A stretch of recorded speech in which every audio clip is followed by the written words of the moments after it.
will not be tolerated and are grounds for removal inside the competition. Also, the consumption or possession of alcoholic beverages inside the competition is prohibited. We thank you in advance for your cooperation.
Ladies and gentlemen, at this time we ask that you direct your attention to home plate, where South Atlantic Conference Director of Strategic Communications, Madison Officer, will present the South Atlantic Conference's Wealth Enhancement Group Elite 23 Award.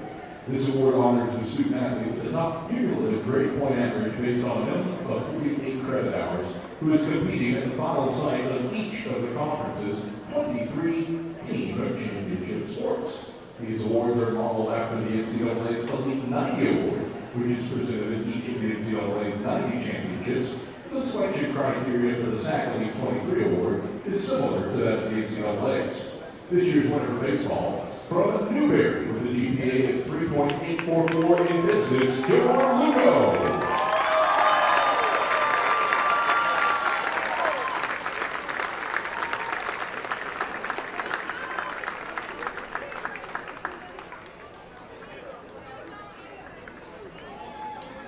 One more round of applause for this year's Wealth Enhancement Group Elite 23 Award winner from Newberry, Lugo.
today's starting lineups. First, for the Lincoln Memorial Rail Splitters.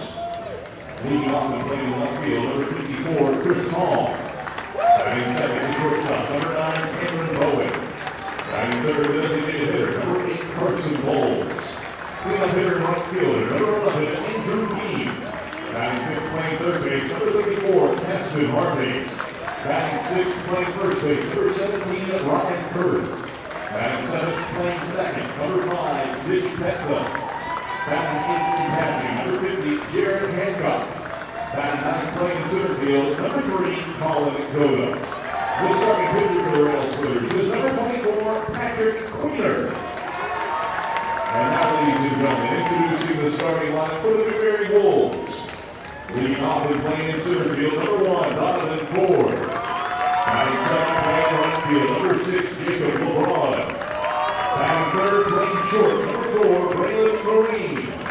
Cleanup hitter, first baseman, number 15, Henry Gibson. Batting fifth, playing third base, number 12, Jonathan Velez. Batting sixth, playing left field, number 10, Cade Fairclough. Batting seventh and catching, number 8, Brett Jolly. Batting eighth, the designated hitter, number 17, Jesse Brady. Batting ninth, playing second base, number 9, Jomar Lugo. And the starting pitcher for the Wolves, number 36, Ethan LeBron.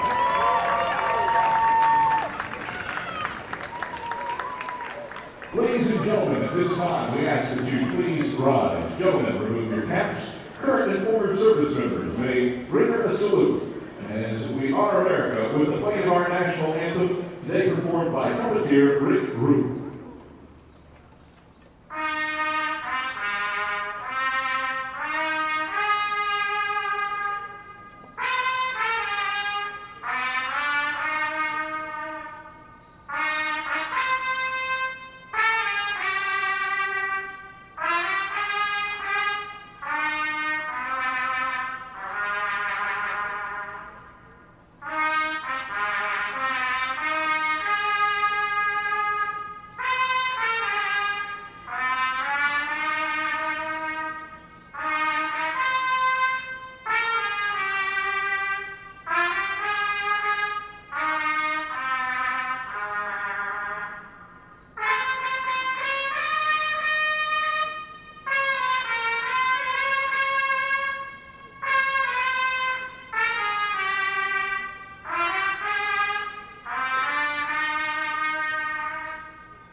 Again, everybody, and welcome to Smoky Stadium as we're prepared to crown a champion in the South Atlantic Conference Baseball Tournament.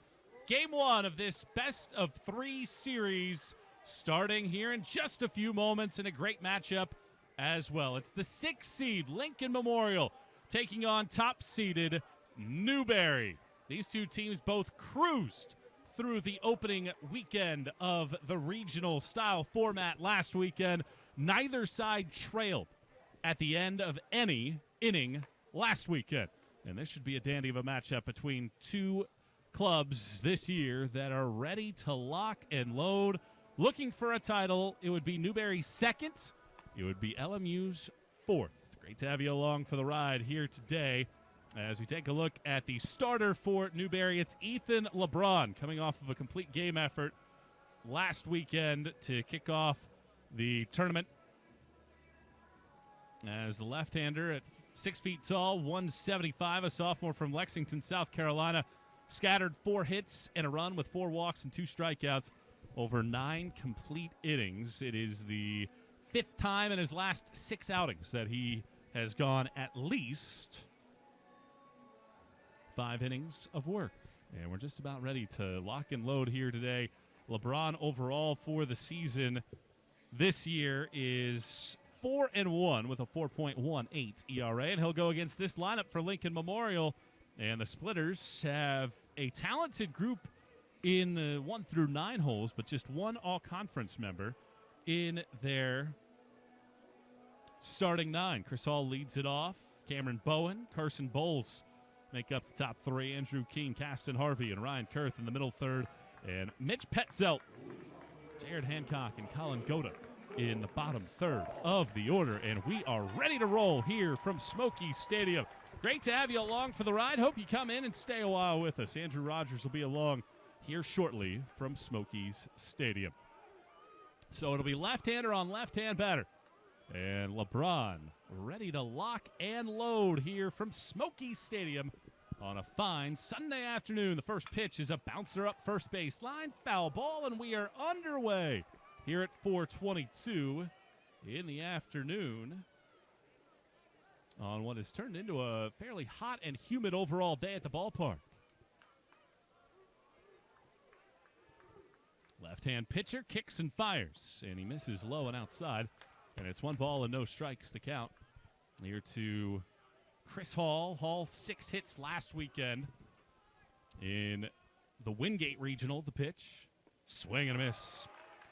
Base falls out of that one, and the count moves to 1 ball and 2 strikes. Now, these two teams have gone about their business in a couple different ways this year. The left-hander pitches. That misses well low and outside. It's 2-2. Newberry has been good from the jump. They haven't lost back-to-back games, but one time this year. Lincoln Memorial won its first 10 games of the year, then was 12-16 in its next 28, and since they've rattled off 8 in a row. 2-2 pitch. Just missed down and in. The count moves full at 3 balls and 2 strikes. Well, two teams that are solid defensively, and they like to run when they get on base. Excellent starting pitching as well. Here's the payoff. That bounces up there, and it's a leadoff walk to the left-handed hitting Chris Hall, and the offense ready to roll here for LMU to kick off the championship series. Defensively behind LeBron, it's Faircloth, Ford, and LeBron, his brother, in right field. Jonathan Velez at third, Marine, Lugo, and Gibson third to first, and Rhett Jolly behind the plate. They have 4 all-defensive team selections, even though LMU was the top defensive team in the league. LeBron kicks and fires, and here's a line smash into center field. That's a base hit. Hall cuts the corner at second. He's hustling to third. Ford's throw is cut off by Marine. A walk and a base hit, and LMU kickstarting its offense early here at the ballpark. Excellent piece of hitting there. Got a pitch out over the plate that he could handle, and he was able to rocket it back up the box. And Hall, with great speed, is able to go for it first to third. And now it is LMU with a chance to kickstart the day at the yard. Carson Bowles, a third-team all-conference pick, had 6 hits and a home run, drove in 6 last weekend. LeBron picks to first. They got to keep an eye on Bowen. He's stolen 18 bases this year. Only been caught stealing twice. Early activity between these clubs. Another pick to first base.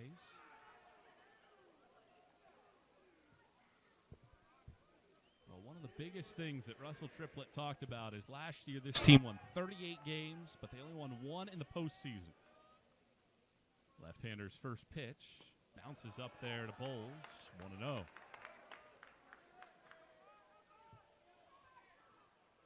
And with 38 wins, they didn't qualify for the NCAA tournament. This year, they won the regular season title, controlled their own destiny in the final week of the year, and swept LR on the road. Pick to first base once more. Bowen back. And now the question becomes for LMU.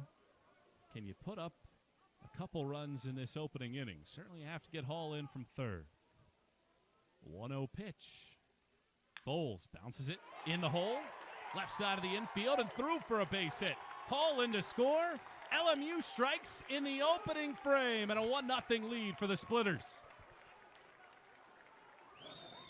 Walk, base hit, and then Bowles on RBI single to left. And still nobody out. Here's Andrew Keene. Keene had 3 hits a week ago, drove in 3. And Ethan LeBron needs an out in the worst of ways right now. Left-hander kicks the leg and pitches. And there's a strike on the outside corner. 0-1. Julius Green is calling the balls and strikes behind the plate. Gary Keller at first. Bobby Dunnigan's your crew chief at second. And Chris Rubisi is over at third. 1 strike and nothing to count. LeBron pauses. Deep breath and a pitch. And here's a rope into left center field. That sinks in for a base hit. Around third base comes Bowen. The throw goes into third. 3 consecutive singles, and LMU has ambushed the top seed for 2 runs in the first.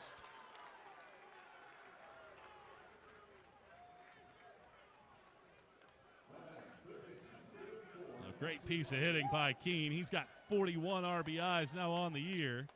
And a quick 2-run opening to this contest against Ethan LeBron, who had 1 bad outing all year. It was his first of the season against UVA. Why is he up 7 in that one?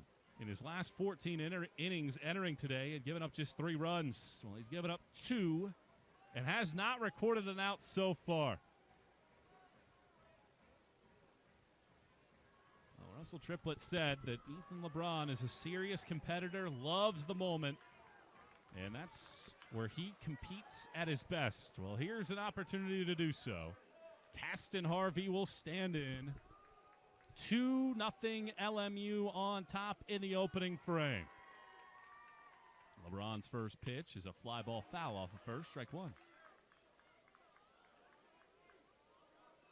So LMU gets the game's first 2, and they're looking for more here in the opening frame. As the number 6 seed, they would match the lowest seeded team to win a title if they're able to do so this weekend.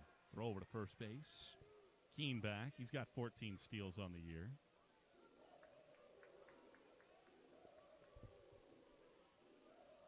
Left-hand pitcher and the right-hand batter. LeBron fires. That misses outside. 1 ball, 1 strike. Great to have you on board here today. Play 1 game today. Tomorrow, could be 1, could be 2. Pick to first base once more.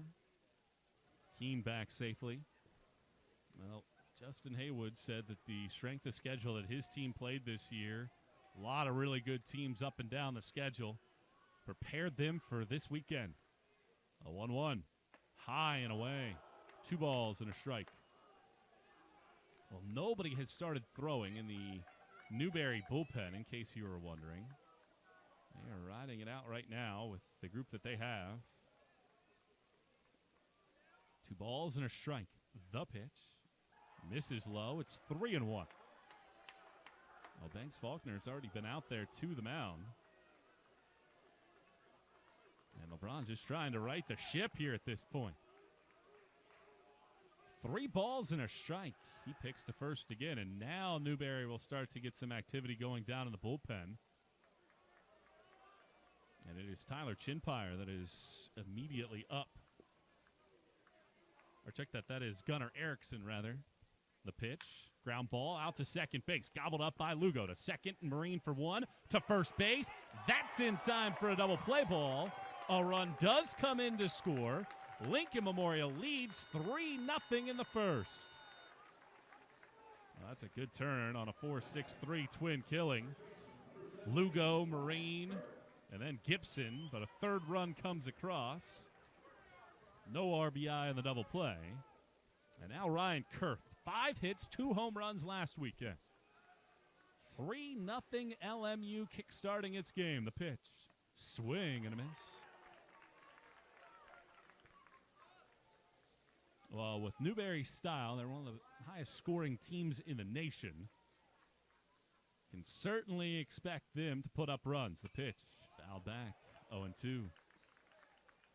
But with that in mind, it's a great start for Lincoln Memorial and a team that is as hot as it gets at the end of the year. 0-2 pitch. Off the plate away, 1-2. Now, the craziest stat about Lincoln Memorial this year, 16 losses by 28 total runs. Haven't lost a game by more than 4 runs all year. Here's a little flare right side of the infield. This will be the second baseman, Lugo, to squeeze it. It ends the inning, but for the 6th seed in the championship series, you can't draw it up any better. A 3-0 start for LMU after a half frame. Here comes Newberry Sticks when we come back.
Lincoln Memorial gives its ace 3 runs to work with. A 3-run first inning for the 6th seed.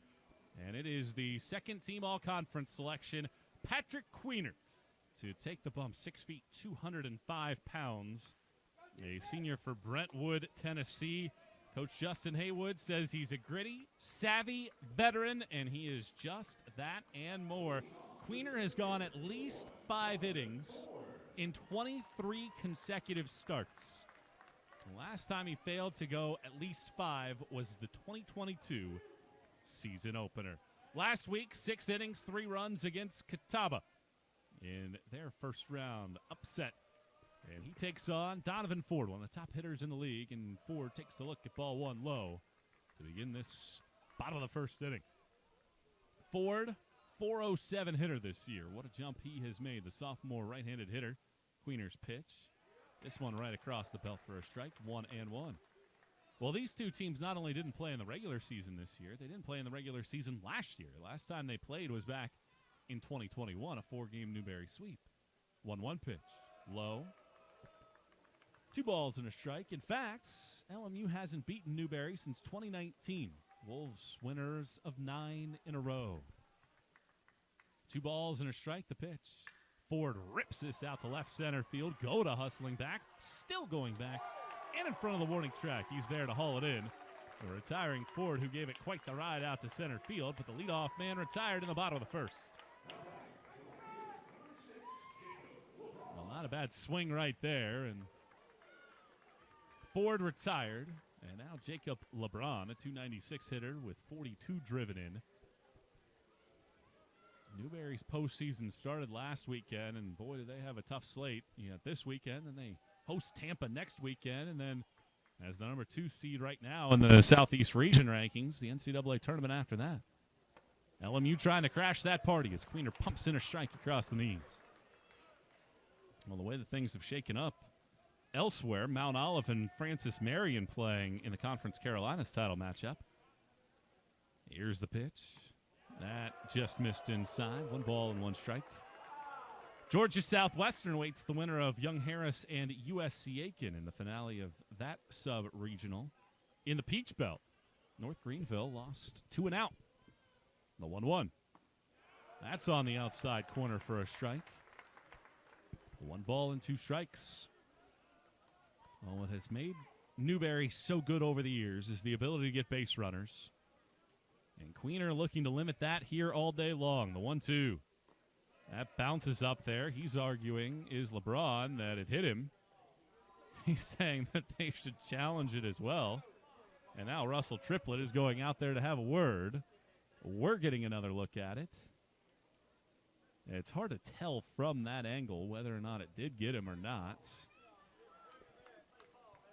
And now the umpires will come together on whether or not they want to take a look at it. The way that Jacob LeBron reacted was that it was 100% that it hit him. He was very decisive in that look, and we have the ability to look at replay all weekend long here. And the 4 umpires will all get together. We'll take it from another angle. Also tough to see. Let's see. Kind of does look like it gets maybe the left foot based on it as we go frame by frame with it. Just the way that it redirects, yeah, it definitely looks like it hits that left foot from what we can see. I mean, the way that the ball ricocheted.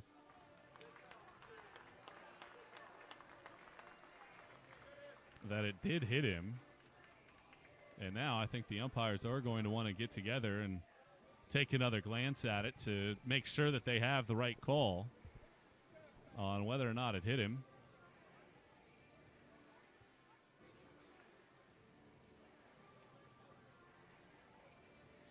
And now I think that they're sending everybody off the field as well with inclement weather coming into town. And the word that we are getting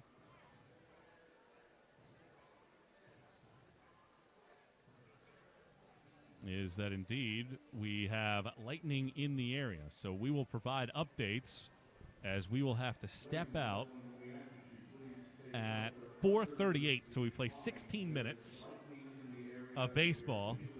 LMU has scored 3 times. We've had 1 batter, and we will have to seek shelter right now here in the bottom of the 1st inning. We'll provide updates as we get them. Stay with us here. 3-0 LMU in Game 1 of the championship series. As we step out for a breather, we'll update you as things go along here on the SAC Digital Network.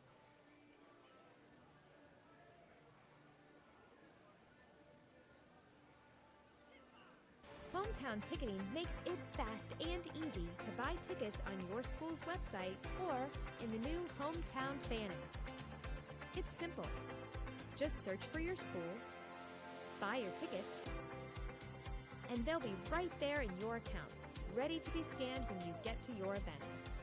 Download the Hometown Fan app today.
Welcome back to Smoky Stadium as we get ready to restart this one.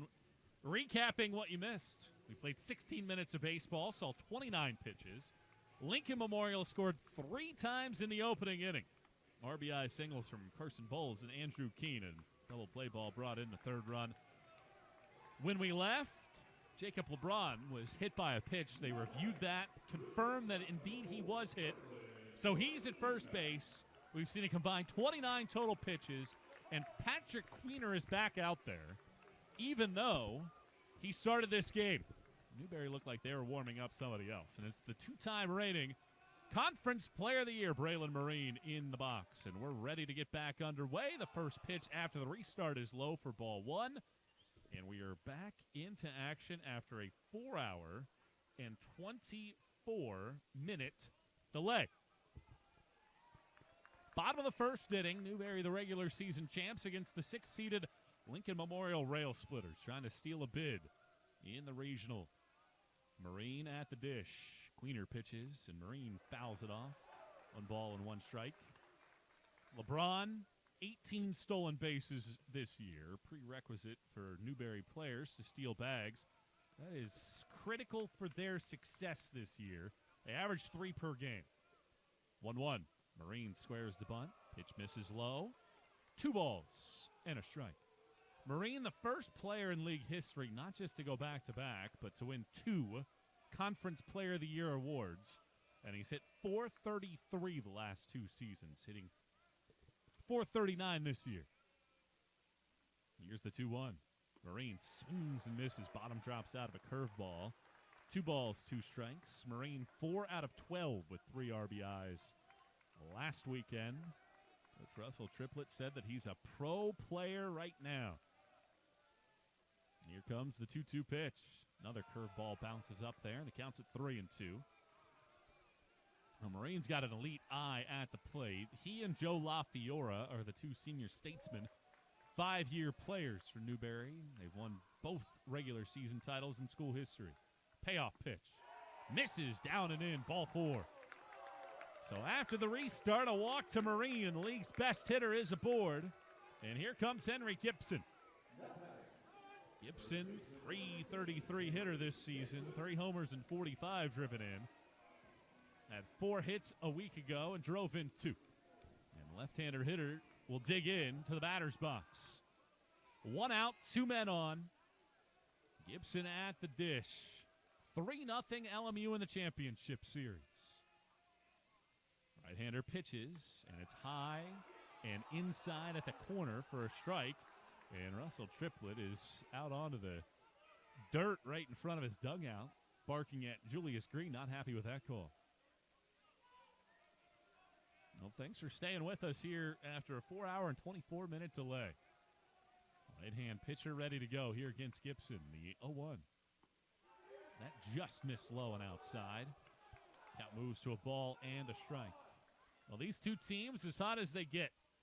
LMU entering with 8 consecutive wins. That was tied for 6th in the country entering the weekend. Newberry's rattled off 6 straight. 1 ball and 1 strike. Here's the pitch. Breaking ball, stays high. 2 balls and a strike. Well, neither of these 2 sides trailed after an entire inning last weekend. Both teams, after giving up crooked numbers early in games, came right back to either tie or take the lead. The 2-1. Gibson shoots it foul off of third. 2 balls and 2 strikes. Michael Watrang with you. Andrew Rogers will be along shortly, and we'll have our entire crew here. Elated to have you all on board. We'll have 1 today. Possibility of 2 tomorrow in this best-of-3 series. 2 balls and 2 strikes to Gibson with 2 men on and 1 out. Queener kicks the leg and pitches, and Gibson floats it foul into the seats third base side. And the count holds it 2-2.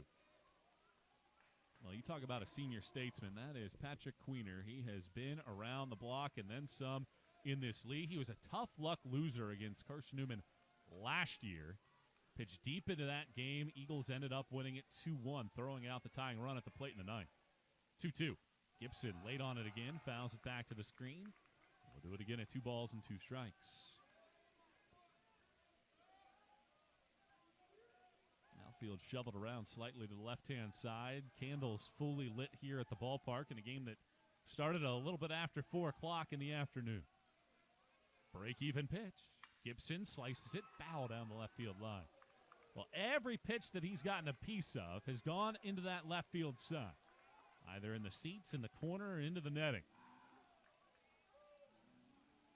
Well, he's been ultra patient, playing off of that big breaking ball that Queener has.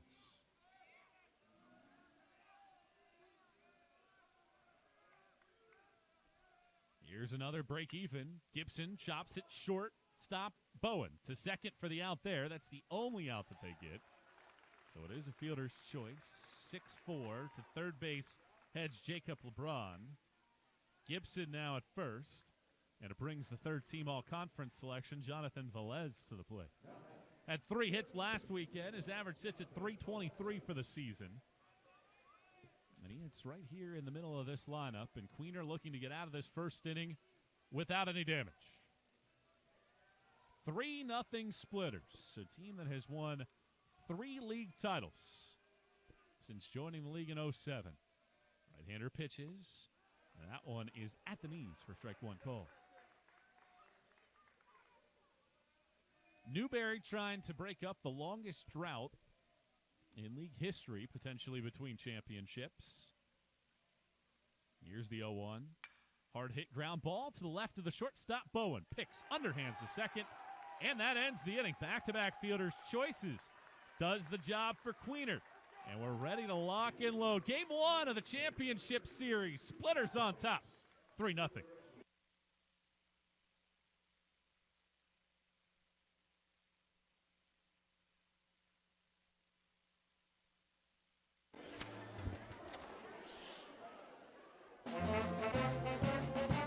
Hey, conductor, how about something new? You played this last year. Come on, get your head out of your sacks. Shh, we're trying to hear. Well, I'm sick and tired of hearing your kid play the wrong notes. Where's my kid solo? Why is my kid stuck way in the back? The conductor only plays his favorites. My kid heard! No! You say it like this? And we have an experiment for you to try. Simply stated, just cheer for your child or the team you're there to support. Move that desire to lash out to a different place and encourage without rage. Your child's sporting memory should be about how you helped inspire and not about how you caused embarrassment.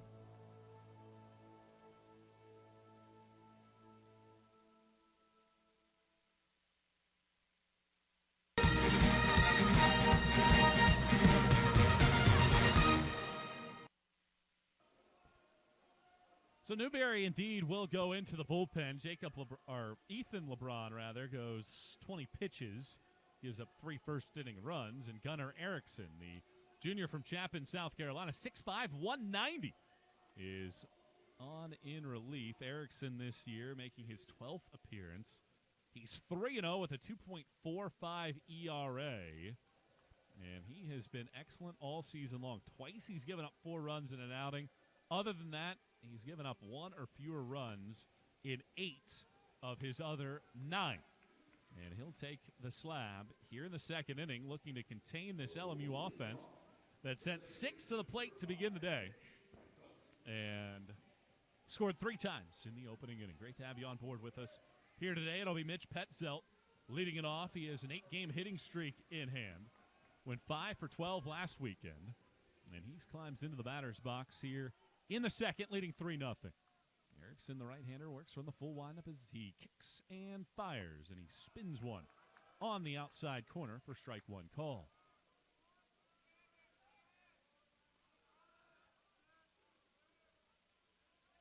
Erickson sights the sign, and the right-hander fires. And there's another fastball, good, tight one on the outside corner for a strike. Count at no balls and 2 strikes here to the right-handed hitting Petzelt. Erickson kicks the leg and pitches, and he spins a slider up there that's flown out to left center field. Ford has time to get into the alleyway, and the center fielder squeezes it. And the leadoff man retired here in the second inning to bring Jared Hancock, the right-handed hitting catcher, to the plate. Well, one thing that Russell Triplett told us is that his offense isn't built to come from behind. So the pressure on Erickson at this point to try to keep this game within striking distance with this LMU lineup that has played great baseball down the stretch, winners of 8 in a row. So here comes Hancock. He had 5 hits last week and a home run. First pitch to him. Just missed outside this time as he tried the fastball once more.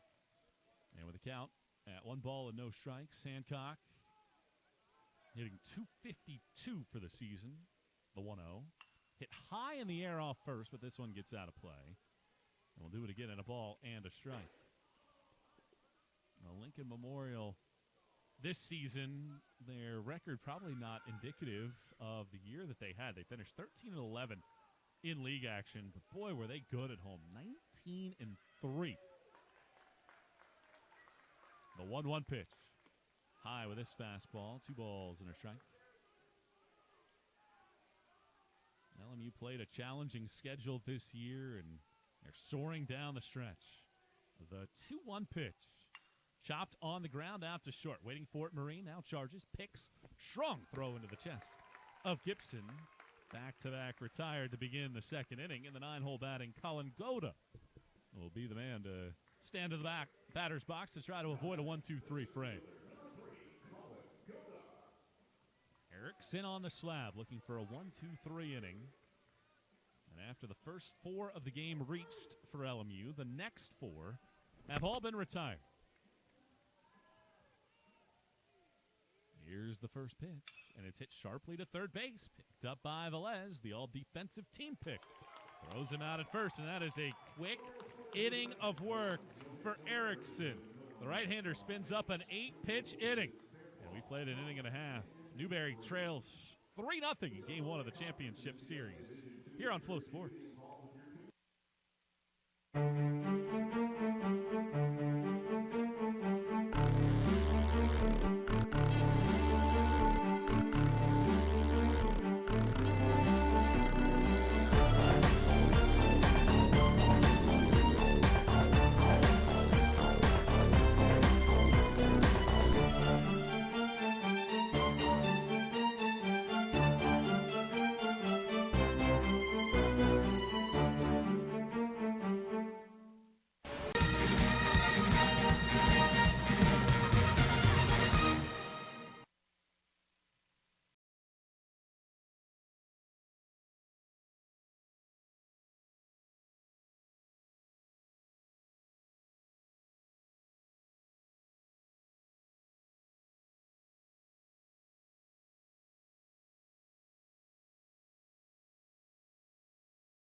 Some time to be able to get some snacks, maybe made a charcuterie board. And are locked in now here to Game 1 of this championship series. Great to have you on board from Smoky Stadium here in the South Atlantic Conference Baseball Tournament. So, with a 3-0 lead in hand, the all-conference selection, Patrick Queener, back out to work. Cade Faircloth leads off, the right-handed hitter, in the first pitch to him. Here's a fastball that hits the outside corner for a strike. Faircloth had 5 hits last weekend in 12 at-bats. Here's the 0-1. That's on the outside corner for a strike. It's 0-2. Newberry last weekend having to get through Tusculum and LR in this newly revised format. The 0-2 pitch hit foul off of first. We'll do it again at no balls and 2 strikes. Well, this tournament has been here every year since 2015, but this is the first time that we have this style of format. With that 4-team group regional and now a championship series. Fastball high. 1 ball and 2 strikes to count.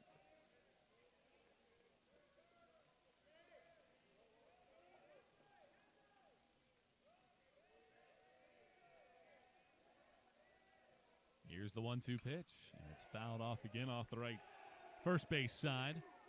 We'll do it again at a ball and 2 strikes. The one thing that you can say about Lincoln Memorial this season is their pitching has been their strong suit. They got a good starting rotation and an excellent relief crew on the weekend. The 1-2 hit in the air, foul off of first, and we'll do it again.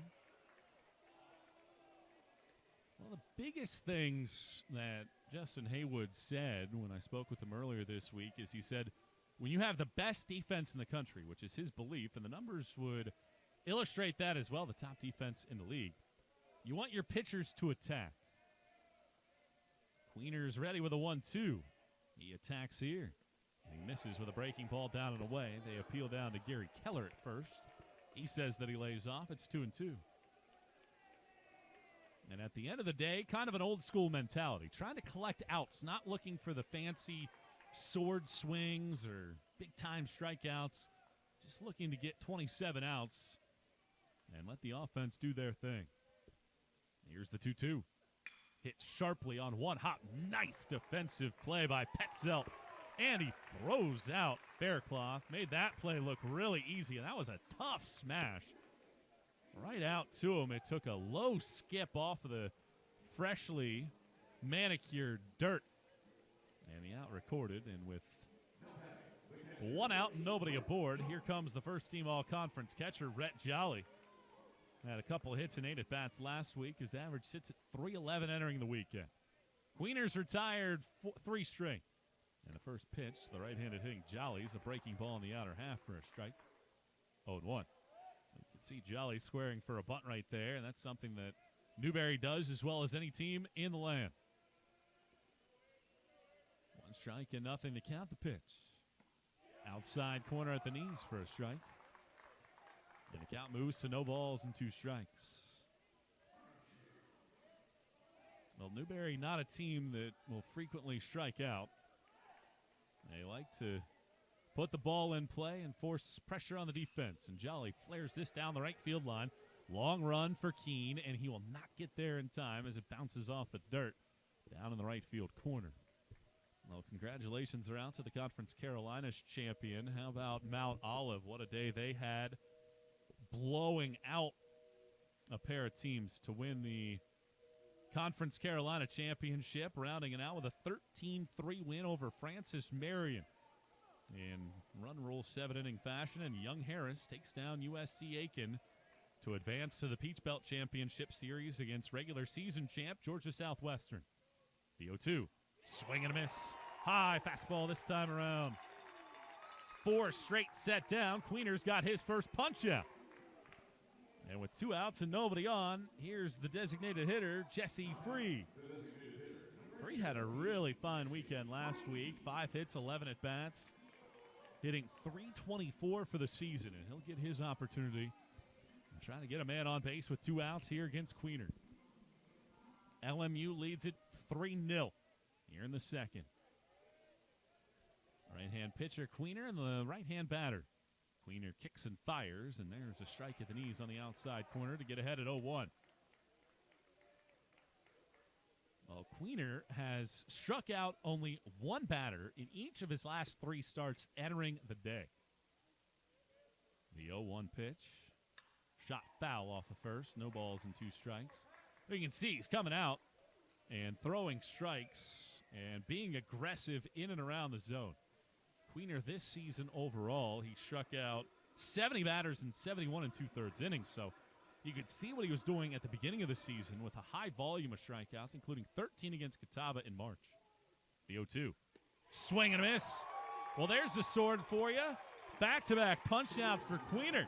He's retired 5 in a row. And it is the 6th seed LMU looking to match the lowest seed ever to win the SAC championship. Leading at 3-0. We're through 2. How does LMU's bats come out in the third? We'll find out when we return to Smoky Stadium in a moment.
Deep into the 9 hours we go here at Smoky Stadium, and it's the top of the lineup coming to the plate for LMU. Chris Hall had a great at-bat to start the day. He walked and scored in the 3-run opening inning for the 6-seeded Splitters, and a team that has thrived in this ballpark. Ahead by 3 and looking to kickstart the offense in the third against Erickson. All right, he fires and misses high and tight with a fastball.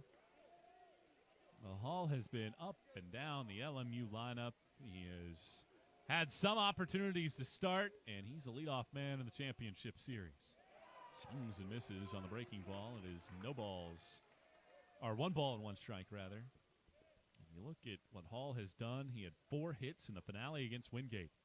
1-1. Flies it foul off of third. 1-2.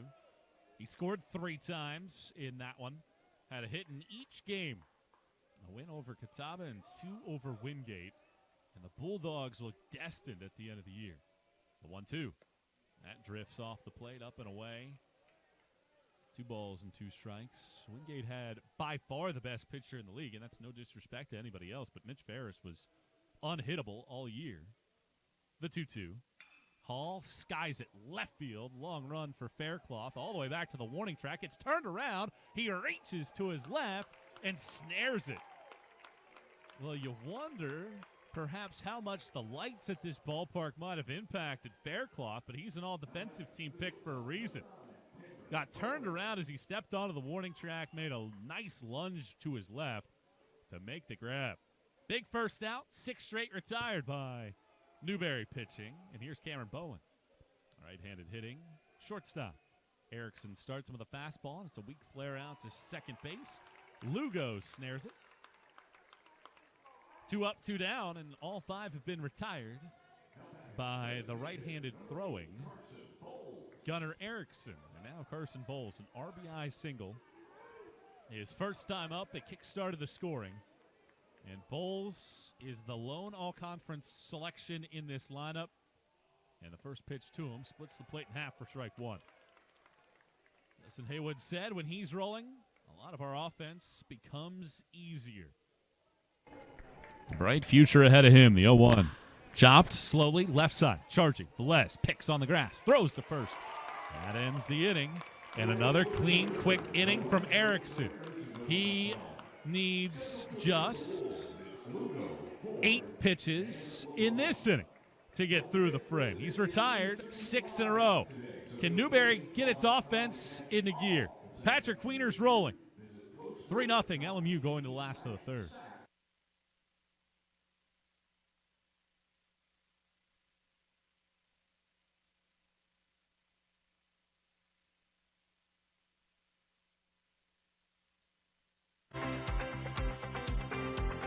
Hometown Ticketing makes it fast and easy to buy tickets on your school's website or in the new Hometown Fan app. It's simple. Just search for your school, buy your tickets, and they'll be right there in your account, ready to be scanned when you get to your event. Download the Hometown Fan app today.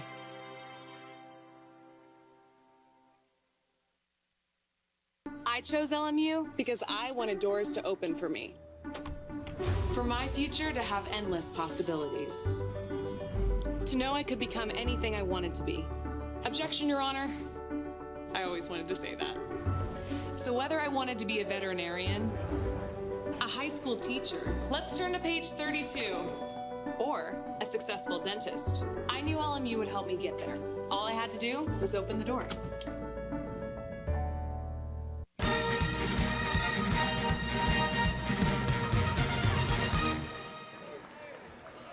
Leading off the second baseman, number 9, Jomar Lugo. Back here at Smoky Stadium, game 1 of the South Atlantic Conference Baseball Championship Series. 9-1-2 for Newberry due up against Patrick Queener, who's thrown 40 pitches through 2 scoreless innings. LMU leading at 3-0. Queener starts Jomar Lugo with a fastball at the knees for strike 1 call. After nearly a 4.5-hour lightning/rain delay, temperatures dropping into the low 60s after we started the day at 82 degrees. The 0-1. High and tight this time around to the right-handed hitting Lugo. Counts it a ball and a strike. Great to have you on board with us today One game today, one tomorrow, and a third if necessary. The 1-1 pitch. Hit sharply, left field line, but foul. Newberry has not been absent of hard-hit balls. A lot of them have gone foul, however. Have not recorded a hit so far. They've been hit by a pitch and drawn a walk. And Lugo trying to kickstart this Wolves offensive attack that has been one of the best in the entire country for much of the year. 1 ball and 2 strikes. Queener kicks and fires. And a breaking ball bounces up there. The count evens at 2 balls and 2 strikes. Now this season for Newberry, a team that is 26-0 and scoring at least 8 runs out of their 48 games. Here's the 2-2. Hit sharply but out to short. Bowen picks. Throw is low this time, but he gets picked up by Kurth at first base. He does a nice job of picking that one out of the dirt. And that is now 6 straight retired by Queener. And with 1 out, nobody on, here comes Donovan Ford. He'd be one of the top hitters in this league, if not for one of his teammates, Braylon Marine, hitting 32 points higher than he is. But Ford at .407 on the season climbs in. 1 out, nobody on. The right-hander pitches. Bunt shown. Breaking ball, strike. 0-1. Well, Queener is so consistent with his performance out there on the mound. Here's the 0-1. Low and outside. 1 ball, 1 strike.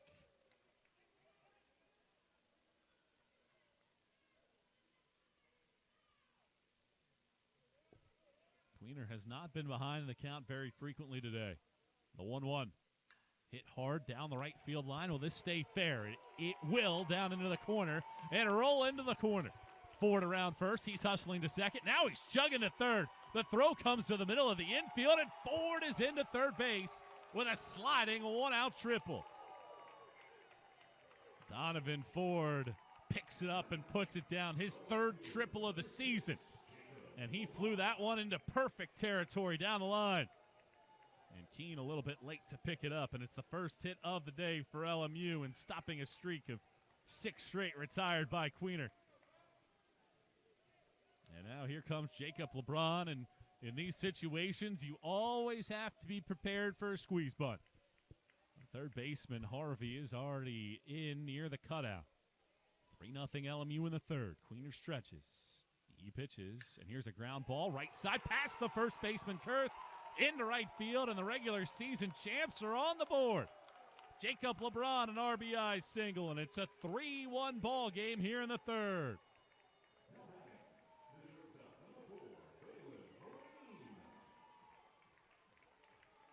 Triple base hit. LeBron hunting that first pitch that he sees.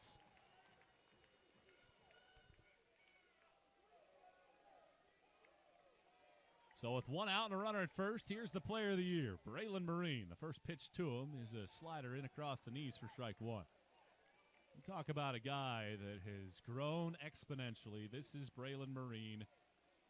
In his first 3 years on campus was a .203 hitter, drove in 13 runs. Here's the 1-strike pitch. Marine chops it to 3rd, picked up by Harvey to 2nd for the out there to first base. That's a double play ball. And Queener gets out of the jam in the 3rd. But Newberry gets on the scoreboard. The RBI single from LeBron makes it a 3-1 ball game. We head to the 4th. Andrew Rogers will have it for you when we come back here on Flow Sports.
gets a run in the bottom of the third inning, and the Wolves are within a couple here in the fourth. Gunnar Erickson back to work. He's retired all 6 that he's faced since coming out of the bullpen. And with the call here in inning number 4, I hand it over to my partner, Andrew Rogers. Thanks, Michael. In the 3-1 game, Erickson takes back over. Set to face this part of the LMU order for the second time through. Second time through for LMU at the plate facing Erickson. First time he'll face 4, 5, and 6 with Andrew Keene bouncing one foul to begin the top of the fourth inning. 3 hits and 3 runs for the Rail Splitters, all coming in that first inning. They've gone 1, 2, 3 since restarting this game 1 of the championship series. So one slider breaks in on the corner for strike 2. Erickson has just needed 8 pitches in each of the second and third innings for a total of 16 heading into the frame. And he starts off Keene with 3 pitches, all strikes. And Erickson's first punch out comes here in the top of the fourth. Keene down looking for the first out of the fourth inning. Gunnar Erickson has been good since entering this game. After Ethan LeBron got the start, did not come back out after the rain delay, and Gunnar Erickson has filled in nicely. And now faces Caston Harvey, who takes a strike. Erickson's been known this year to provide multiple innings and has shown to be really good. Goes to a slider and misses for the first time in the inning. It's 1-1. Best outing of the year. Go back to March 24th. 7 scoreless innings against Carson-Newman. A hit and a walk in that outing. Breaking pitch drops in again at the knees for strike 2. Erickson ahead at 1 ball and 2 strikes. Trying to go 8 up, 8 down. The 1-2. Outside fastball. Newberry thought that clipped the corner. Instead, Harvey takes outside. 2 balls and 2 strikes. Harvey hit into a double play back in the first inning. The 2-2. Line foul into the LMU dugout.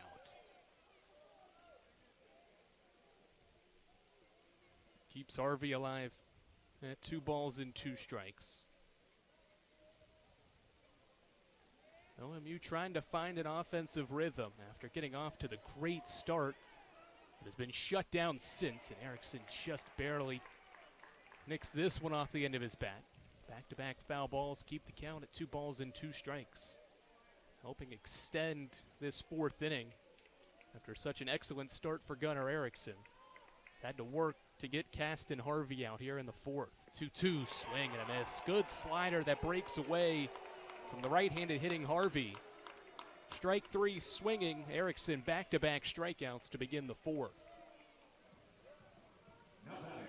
Threw the ball around and it got all the way into right field. I think Jolly's throw went over the head of Henry Gibson at first, so they give Erickson a new baseball as he goes to work against Ryan Kurth, looking for 3 scoreless innings and setting the LMU order or lineup down in order.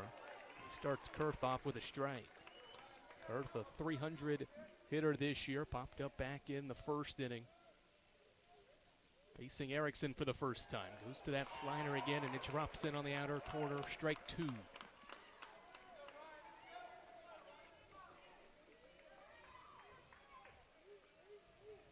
Erickson quickly back to the rubber. The 0-2 bounces away from Jolly. Kurth stayed away, and a ball and 2 strikes here with 2 outs in the top of the fourth.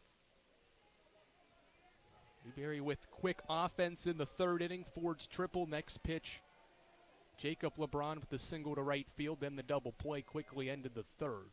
LMU trying to avoid going down in order for a third straight inning. They can't do it. Called strike 3. Gunnar Erickson strikes out the side, and the Wolves have a little momentum, trailing by a pair of runs. We head to the bottom of the fourth. It's 3-1 LMU, but Newberry starting to find a little bit of a rhythm. Erickson is dealing after 4. The NCAA sponsors 90 national championships each year, none of which could happen without officials. There is an urgent need for sports officials across the country, as they are retiring 4 times faster than they are coming in, leaving shortages at all levels of sport. The NCAA recognizes the importance of officiating on the student-athlete experience and is dedicated to the recruitment and retention of new officials for all sports. There are many great reasons to become an official. Stay in shape and get paid to do so. Meet new people and build relationships within a tight-knit community. Give back to the sport you love by creating a fair atmosphere and upholding the integrity of the game. Say yes to officiating. Visit ncaa.org/say yes to officiating for more information on how to get started.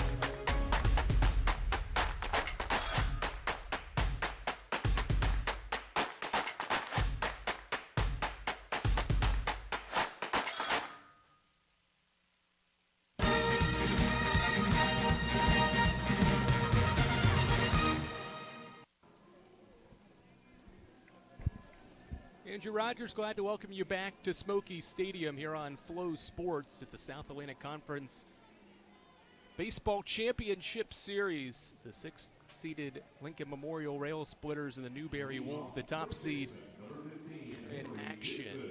Game number 1, we're slated for game 2 tomorrow at noon, with, if necessary, a game 3 tomorrow to follow.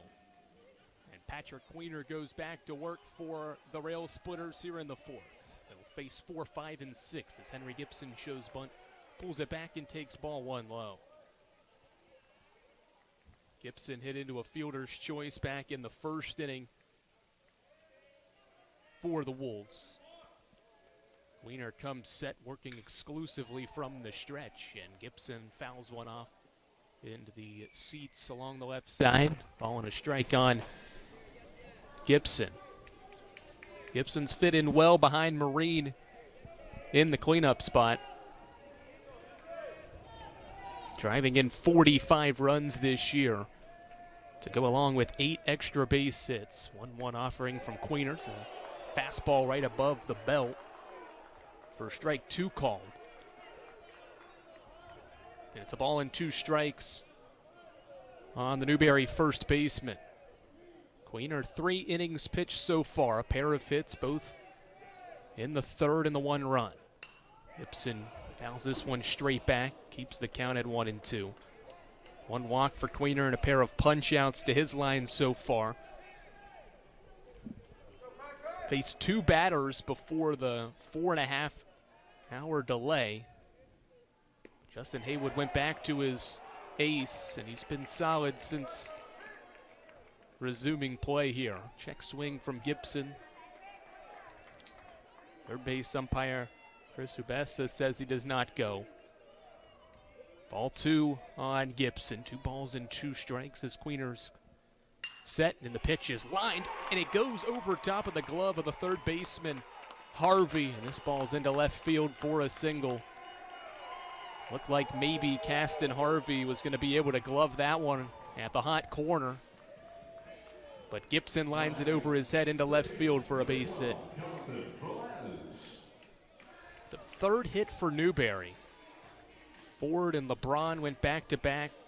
LeBron's RBI single to right got the Wolves on the board, and now the 3rd hit belongs to Henry Gibson. It sets the table for Jonathan Velez. Like Gibson, Velez head into a fielder's choice back in that 1st inning as Queener picks over to first with Gibson back safely on a dive. Right-hander sets. Velez shows bunt up the first base line, but this will venture out toward the first base coach's box and foul. 3-1 game. Newberry with that 1 run in the 3rd inning, and now all 4 games, counting the 3 last week in the SAC baseball tournament against Tusculum and the 2 wins against Lenore-Ryan, as Velez fouls another one off on a bunt attempt. This one more toward the first base dugout. It's no balls and 2 strikes. Newberry's been able to score runs in the first 3 innings. He scored 2 runs in that final game of the weekend, a 7-6 victory to get to the championship series, and then the other 2 games they had at least 3 runs. Only 1 run through 3 innings now. And trailing by 2 runs, 3-1. Queener bounces in the breaking ball. 1 ball and 2 strikes. With Henry Gibson standing at first base after his leadoff single.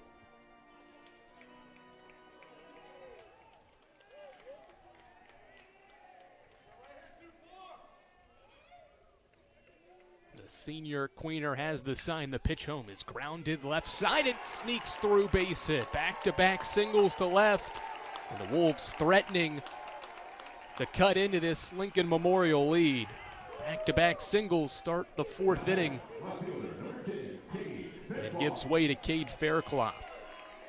Just the way the 2 defenders on the left side were positioned. It was hit just well enough by Velez for that ball to get into left field. And now the left fielder Faircloth steps in. A ground out victim back in the 2nd. Hitting with 2 runners aboard and no one out. First baseman Kurth expecting bunt. There is the bunt, but it's foul off to the right side. Seen Newberry in this inning now 3 times show bunt, try to execute, but have failed to do so. All up the first base side. They've all gone foul. A team that has 48 sack bunts this season. By far the best mark in the conference and some of the best in the country. This one down the 3rd baseline and once again goes foul.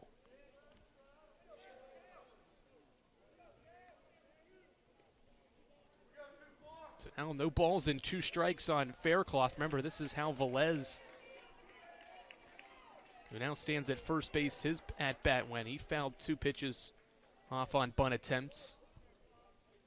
And eventually was able to break through with the 2-out, or the 2-strike single to left field. What can Faircloth do with runners at first and second and no one out in the bottom of the 4th? Queener's pitch home. Low fastball outside, 1-2. Figure the bunt is pulled off here by Rush Triplett. Let Faircloth swing away. With no one out in the inning. Queener sets a look back at the runner at second. Gibson in the pitch. A slider that breaks down and away. Faircloth stayed away, and it evens up at 2 balls and 2 strikes.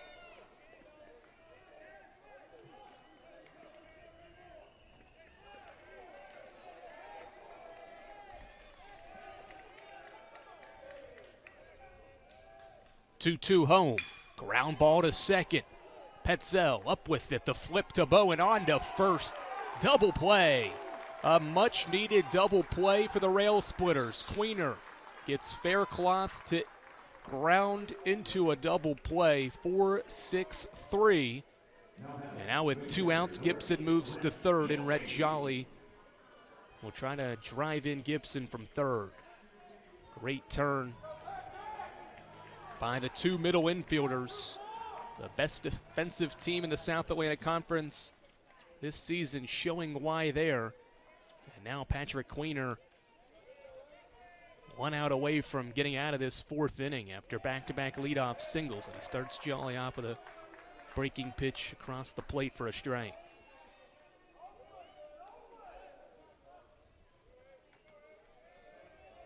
Infield playing back as the catcher Jolly grounds one down the line. It's fair. And into the left field corner, Jolly's got himself an RBI. And the ball goes underneath. Looks like a little,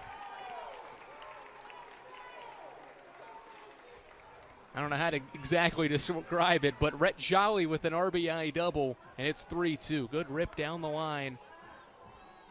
Makes it a 1-run game, and now there's an argument that maybe the left fielder Hall should have made more of an attempt to go after that baseball.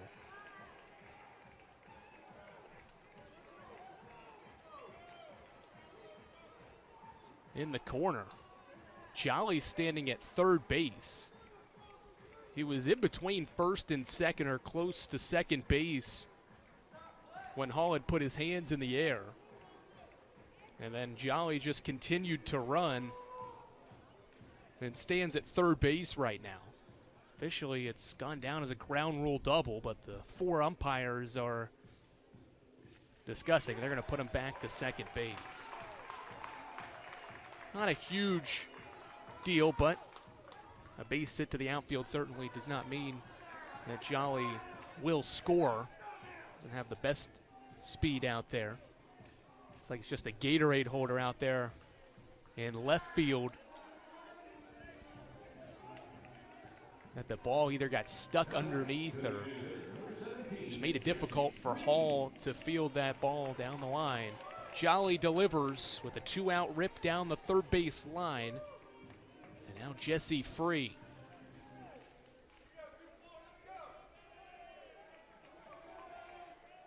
Two unanswered runs for Newberry. 1 in the third, now 1 here in the fourth. Trying to tie the game up now as Free takes outside for ball 1.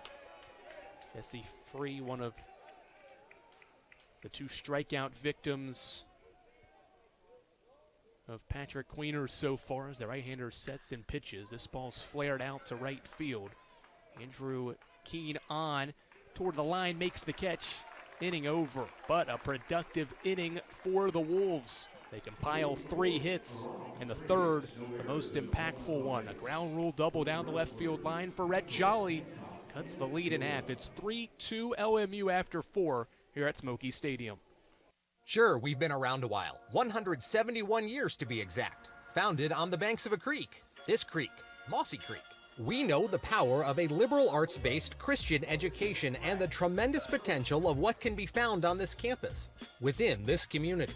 We are found here and here and here and here and also here in the classroom, on the field. We are adventurers, dreamers, believers, passionate and compassionate, curious and clever, driven by a common purpose towards a common goal. We are. We are. We are. We are. We are family on a journey of discovery. I found my passion. I found my calling. I found family. I found a way to lead. I found a place to call my own. I found purpose. There's something for everyone. We are. We are. We are Carson-Newman. What will you find?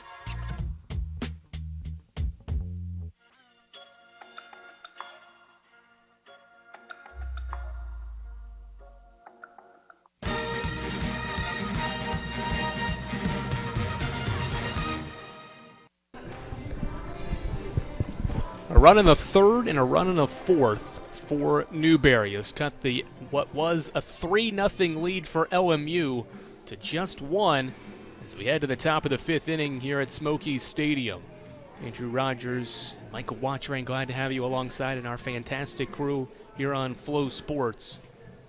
3-2 game through 4, and Gunnar Erickson has the baseball and is about to toe the rubber for a 4th inning out of the bullpen. If you're just joining us, this one was supposed to start at 4, and if you're joining us now, you're probably wondering why we're just in the 5th inning, a 4.5-hour rain delay. This game restarting just after the 9 o'clock hour as the leadoff hitter Mitch Petzel bounces one foul down the line at third. Strike 1 to begin the 5th. These two teams trying to secure a Game 1 victory. Erickson misses outside, a slider for ball 1. 1 ball and 1 strike. Gunnar Erickson, 3 innings pitched.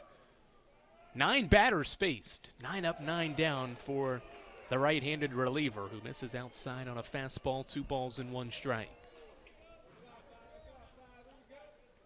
Both of these two teams went 3-0 in the bracket play as this ball's popped up foul over top of the netting and out of play. 2 balls and 2 strikes. Two teams that have had a lot of success entering this championship series. 6 in a row for the Wolves, 8 in a row for the Rail Splitters. One of those streaks is going to come to a close here tonight. Erickson into his windup. The pitch is line into left field, and that's a base hit. First hit and first base runner for Lincoln Memorial since the 1st inning. They finally get a knock against Gunnar Erickson, and it's a single to left field by Mitch Petzel. Good rope here from the second baseman, and now Jared Hancock. Good action here in the middle innings. Fourth hit for LMU, and now the catcher, Jared Hancock.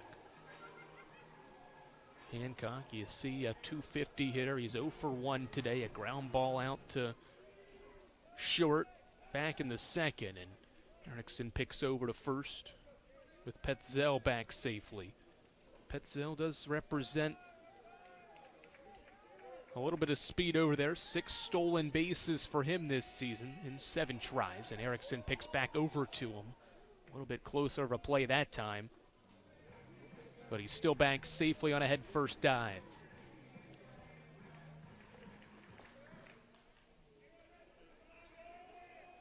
First time Erickson will have to work from the stretch, and he's picked over to Petzel 3 consecutive times. Certainly the second baseman, Petzel, has Erickson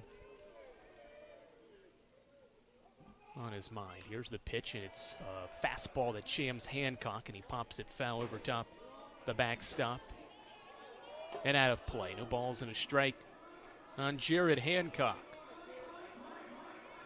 14 runs driven in this year for the catcher.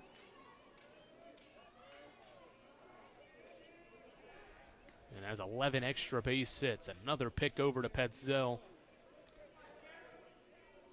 at first base. Has not really gotten that big of a lead, but certainly Erickson is wanting to keep him close. The 0-1 home is off the end of the bat, foul by Hancock for strike 2. One thing Erickson has done really well since entering this game after the rain delay in the second inning, he has thrown strikes, has not walked any batters, and has thrown 37 pitches to the first 11 batters now that he has faced, counting Hancock. Another pick over, back again safely as Petzel. Right-hander Erickson sets and pitches. Slider hits softly to second. Only play for Lugo is to first, and Gibson squeezes it into the mitt.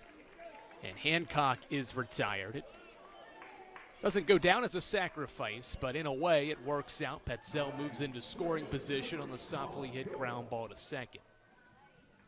Good job by Lugo, realizing that his only play was to first. And runner now stands in scoring position for Colin Goda. Lincoln Memorial center fielder has a ground ball out in his only trip to the plate so far. Hitting in that 9 spot this year, or in tonight's Game 1 matchup. The pitch home is hit high out toward right field. LeBron charging in. It's Gibson making the catch. Runner takes off to third, and the throw is late, and in there safely is Petzel.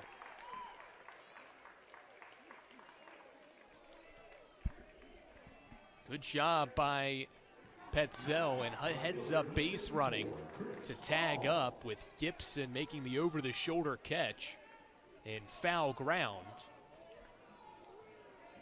Strong throw from Gibson. It one-hopped into the mid of Velez, but Petzel just fast enough to beat out the throw. And a runner now stands at third base with 2 outs for Chris Hall.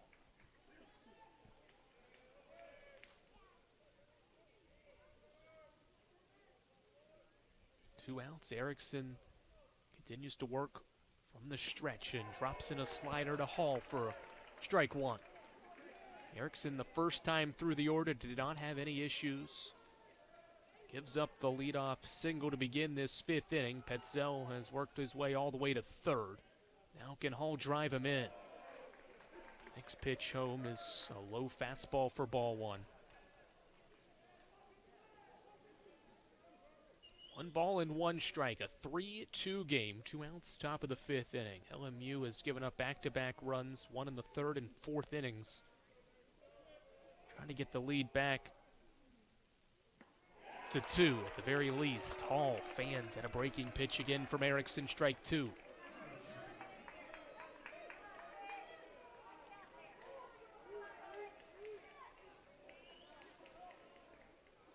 Two of Erickson's last 3 outings have gone at least 4 innings. This is Sear low and inside, 2 balls and 2 strikes. He's in pitch away from going 4 innings here in relief for Russ Triplett's team. He's made an excellent decision to go to Erickson. Can he pay it off with a 4th scoreless frame? The pitch is a ground ball up the middle, base hit. 2-strike hitting for Chris Hall. His first hit of the championship series, drives in Petzel, and it's 4-2 LMU.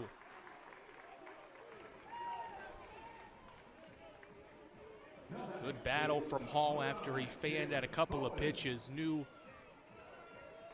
when that ball left the bat that Marine was not going to be able to make a play on it. And Hall delivers with the RBI base hit to center. Just his 7th RBI of the year, but a critical one to increase the LMU lead. And now Cameron Bowen will step in with 2 outs.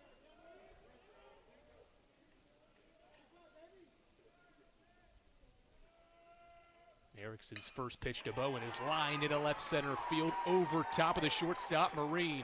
Hall using his speed. He'll go first to third on the line drive, single to left center. And the Rail Splitters threatening here in the top of the 5th, doing damage with 2 outs. Back-to-back 2-out singles. Puts runners on the corners. Now you wonder when maybe Newberry goes back to the bullpen. Nobody throwing right now, no action. This is Erickson's job to get out of this 5th inning. He entered the inning having retired LMU in order in his first 3 innings of relief, but he's allowed 3 hits and a run in this inning. Picks over to first with Bowen back safely on a dive.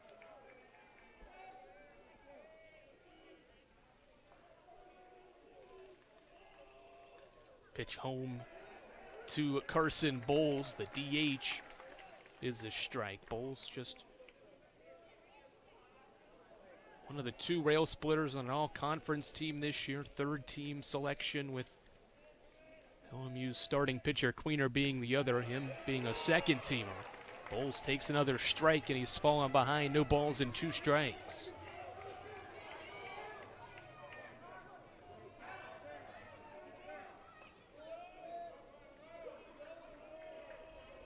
Erickson comes set. Long pause in the 0-2. Another slider outside. That time Bowles does not chase. 1-2, 2 outs. Runners on the corners with 1 across already here in the 5th.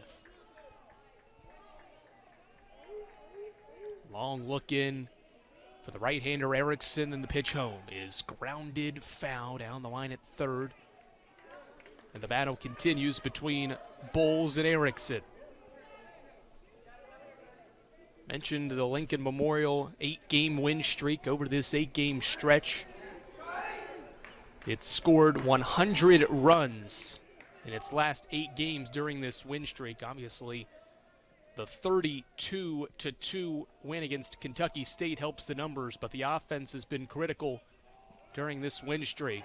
They can't continue the offensive success in the 5th. Erickson with a big strikeout to end the 5th. His 4th punch-out limits the damage in the 5th, but a 3-hit frame for the Rail Splitters.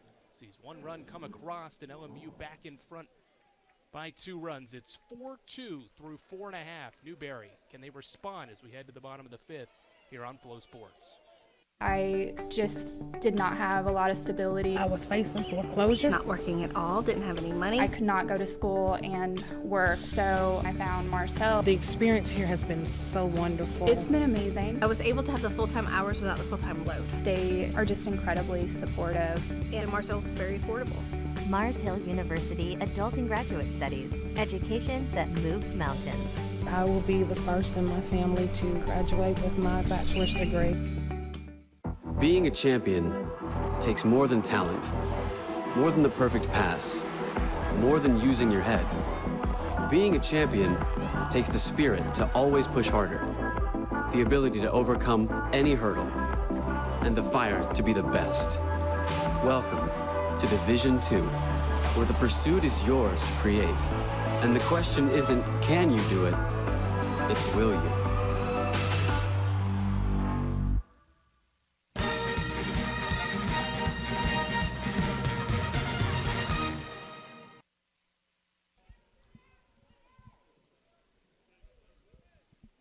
Two game as we welcome you back to Smoky Stadium. Lincoln Memorial leads here in Game 1 of the SAC Championship Series. 4-2 lead as we head to the bottom of the 5th inning with 9-1-2 due to face Patrick Queener. And Jamar Lugo, I should say, leading off the inning as he shows bunt and takes strike one to begin this 5th inning.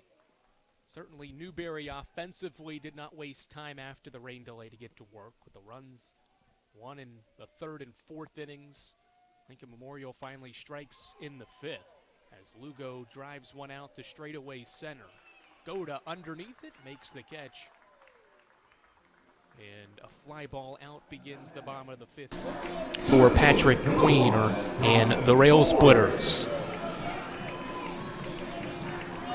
Certainly when you have a guy like Patrick Queener, you hope the LMU offense can do enough for him because you know Queener is going to give you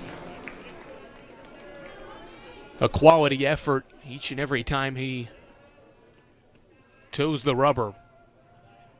Was great in their opening weekend win last weekend against Catawba. 6 innings, 3 runs, quality start despite the 4 walks.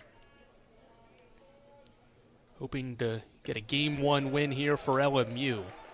And he starts off Donovan Ford with a pair of balls with 1 gone in the 5th. 3rd time to the plate for Ford. He tripled back in that 3rd inning down the right field line. Jacob LeBron drove him in on the next pitch as Ford fouls one off to the right side for strike one.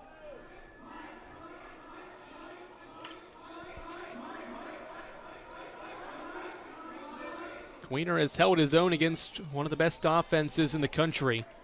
Just the 2 runs allowed so far. The 2-1 pitch, a bunt right back to the pitcher, Queener. He'll field, throw on to first. The ball goes off the mitt, out of the mitt, and into right field. Ford, speedy, all the way to second base. Tough play for Kurth where that ball was thrown from Queener. Almost looked like when Kurth had the ball approaching his mitt that maybe Ford got in the way and impeded his vision here. Get a slower look at it. That ball was just right toward it. Even knocked the glove of Kurth off his left hand.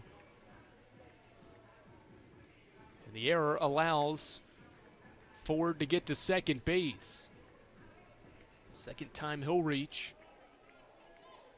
On his second hit, it goes down as a single and then an error to get Ford to second base as Jacob LeBron takes strike one from the right-hander Queener.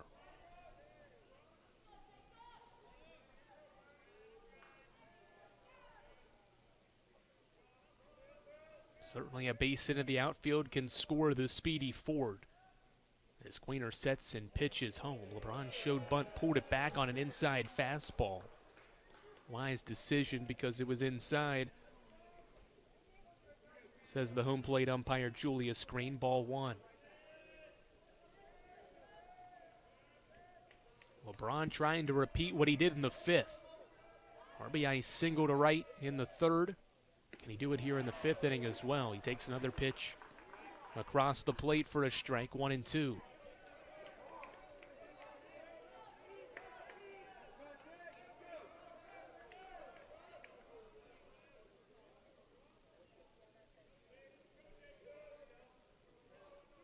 Long look in for the right-handed pitcher Queener, and the pitch home, a high fastball that LeBron slaps down the left side and foul. Certainly was probably ball 2, but LeBron in a protective position did what he could to foul that pitch off and stays alive 1-2. 4-2 game if you're just joining us. 3 early runs before the rain delay. A 4 hour and 23-minute rain delay. Lincoln Memorial with the early punch. Newberry with 2 runs, one in the 3rd and 4th, and then LMU answered in the 5th.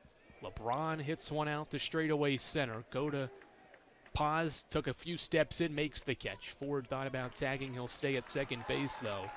Fly ball out, retires Jacob LeBron. He's retired for the first time. And now the 2-time South Atlantic Conference Player of the Year, Braylon Marine, trying to get his first base hit of the championship series with 2 outs in the 5th inning. So Newberry offense this year, a team that has won 39 games, 9 losses. And when you look at those 9 losses, 8 of the 9 losses have been when this team has scored 5 runs or less. Ford takes off. He's going to get third easily without a throw from Hancock. On the breaking pitch from Patrick Queener, that was called a ball. But a group that has 8 losses, 8 of their 9 losses this year have been when the team has not failed to score 5 runs or more, or 6 runs or more. They've scored 5 or less in 8 of their 9 losses. Sharp grounder to third, strong throw over. Carson-Harvey makes the play on the hot corner. Inning over. 1 out base hit for Donovan Ford. He's stranded at third. Despite recording Newberry's 6th hit, we're through 5 complete. It's LMU 4, Newberry 2 here on Flow Sports. I pledge. I am an NCAA student athlete. And I pledge to be a champion of unity on my team, on my campus, and in my community. I pledge to embrace differences and strive for inclusion and collaboration. I pledge to stand against racism, hate, and discrimination. I pledge to strive for love, care, and forgiveness. I pledge to stand against silence, deceit, and obscurity. I pledge to strive for dialogue, truth, and understanding. I pledge to stand against fear and doubt. I pledge to strive for trust and belief in one another.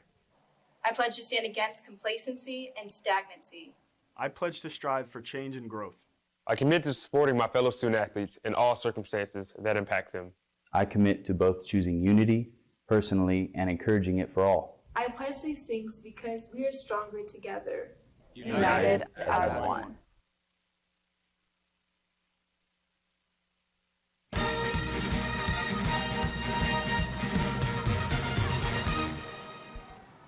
Back here at Smoky Stadium, where the number 1 overall seed Newberry trails the 6th-seeded Lincoln Memorial 4-2 as we head to the top of the 6th inning, here to take you through the final 4 innings of Game 1 of the championship series. Michael Watrang. Thank you very much, Andrew. As the 6th seed, the Upstart group has a 4-2 lead in hand right now. As we go to the 6th inning, LMU was hitless in innings 2, 3, and 4. They got an insurance run back in the 5th. And it's the heart of the lineup, Andrew Keene to lead off against Gunnar Erickson in relief. Great to have you on board, and the right-hander's pitch of the 6th is a bouncer, first third base side foul. Well, Newberry gets the benefit of a rare LMU error, cannot take advantage. And a 2-run lead for the Splitters. The 0-1. Foul ball, this time first base line. 0-2. Newberry hasn't won a conference tournament title since 2000, or since 1999. The only time that they've won a league championship. LMU on the other side, winners in 2013, 2017, and 2018. And since joining the league, only Catawba has more titles. No balls and 2 strikes. Here's the pitch. Yanks a slider well down and away. We've seen 54 pitches now from the right-hander on in his relief outing after Ethan LeBron, the lefty, gave up 3 runs in the first. And we entered a lightning delay in the bottom of the first inning, 4.5 hours. The 1-2. Hit to first base. Diving effort by Gibson. It's under his glove and into right field for a base hit. And the hits keep on coming for the heart of this lineup. Second hit of the day for Keene. 7th of the day overall for LMU. And a good piece of hitting right there. Punching it up the line. So with the leadoff man on base, here's Carson-Harvey. He entered the day with hits in 10 consecutive ball games. Has driven in 11 over that stretch. But so far, he's hit into a double play, and he struck out. 4-2 LMU on top, looking to match the lowest seed in league history to win a title. Throw to first and back safely is Keene, who's got 14 steals this year. Lenore Ryan, 2000, number 6 seed. That's what LMU's trying to do here in 2023. First pitch to the right-handed hitting Harvey, misses low and outside, 1-0. The only other non-top 4 seed to win a title came back in 2015. That was that highly potent Wingate offense. 1 ball and no strikes. Here's the pitch. Here's a smash into right center field. This is going to split the gap. Ford is hustling over to try to get to it, but it rolls all the way to the fence. Hustling around third base comes Keene. He gets the wave. Marine bobbles. Over to third goes Harvey. An RBI triple for Harvey. His 11th straight game with a hit and a 5-2 LMU lead.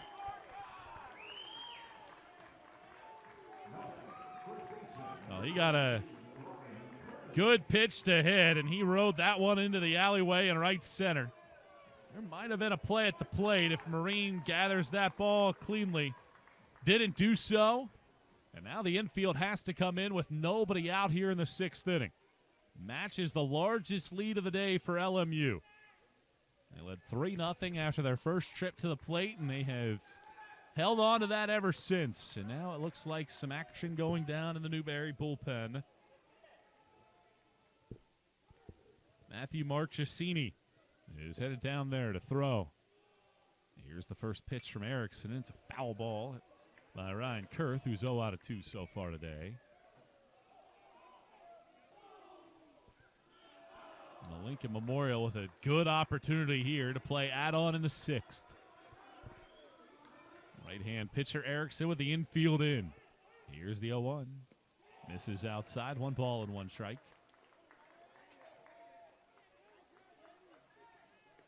Marchesini throwing quickly down there in the bullpen. Newberry would use their third pitcher there while Queener continues to control it for LMU. The 1-1 hit foul. This one back into the upper level, right side. 1 ball, 2 strikes.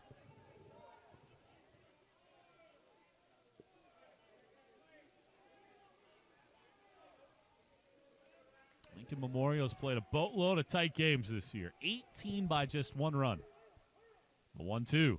Swing and a miss and a massive strikeout for Erickson, getting Kurth to chase. It's a 5th punch out for Erickson. And with 1 out, Mitch Petzel will step in. He extended his hitting streak to 9 in a row with a leadoff single and a run scored in the 5th.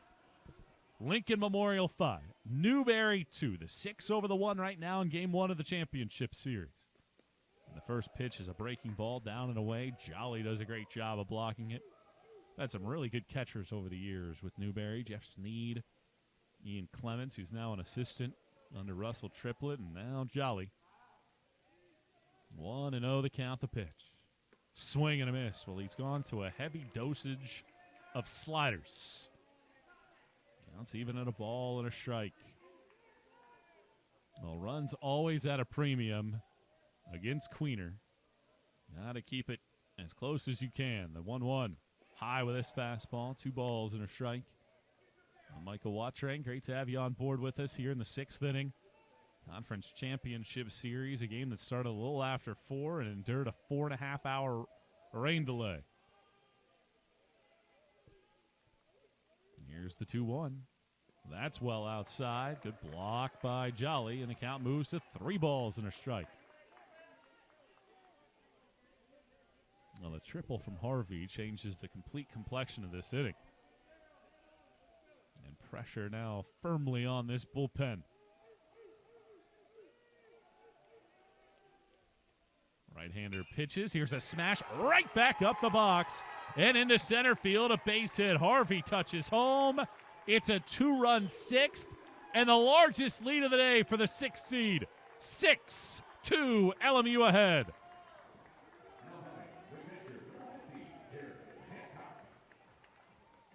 Third hit of the inning, 6 in the last 2 after Erickson retired his first 9.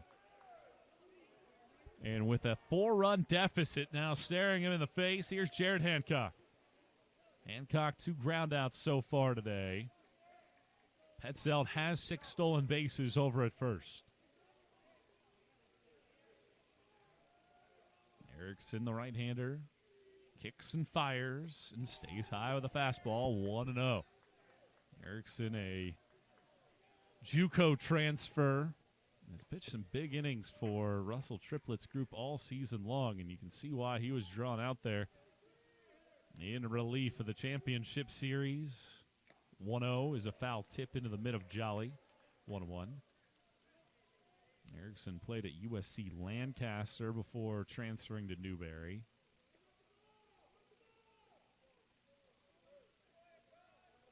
One ball, 1 strike to count. Here's the pitch. High and away. 2-1.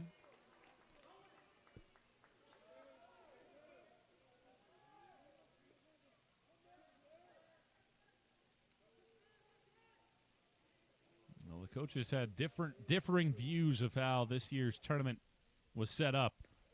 3-1 now to Hancock. Russell Triplett really liked it, of course. You got to play at home.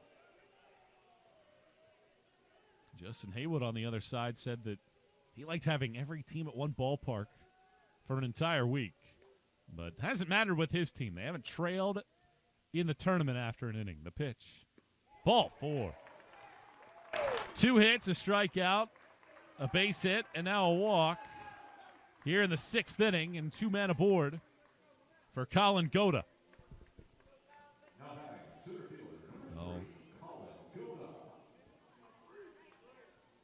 Marchesini continues to throw down in the bullpen. But no visit right now out there to the bump.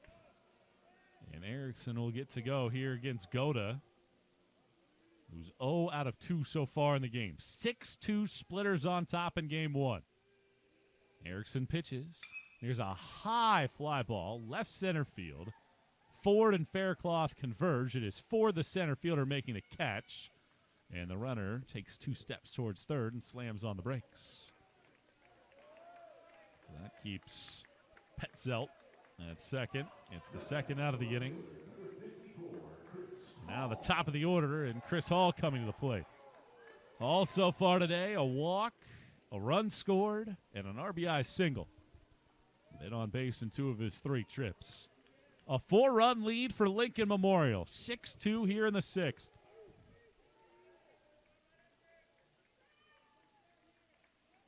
7th batter of the inning. Erickson comes set. He pitches. And that hits Hall. Really never had a chance. That ball was almost behind his back entirely, and it hits him in the backside. And now the bases are loaded with 2 outs here in the 6th inning. And Cameron Bowen, who has a couple knocks so far today, has a prime time chance.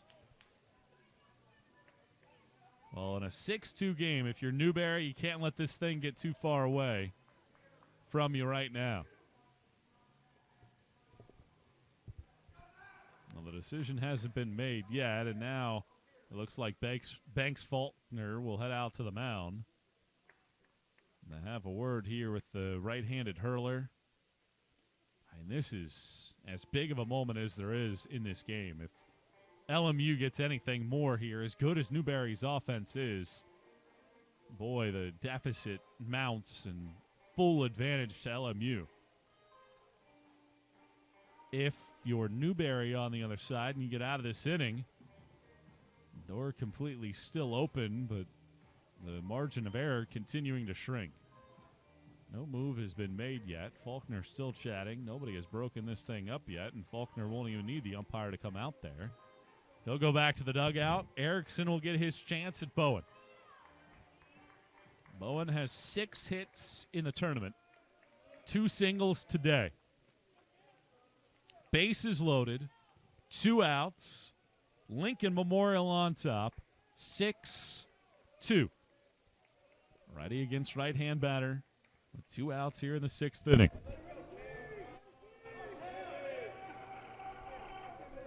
Right-hander pitches. And it's a bouncer off of the plate, third base side. It'll roll foul.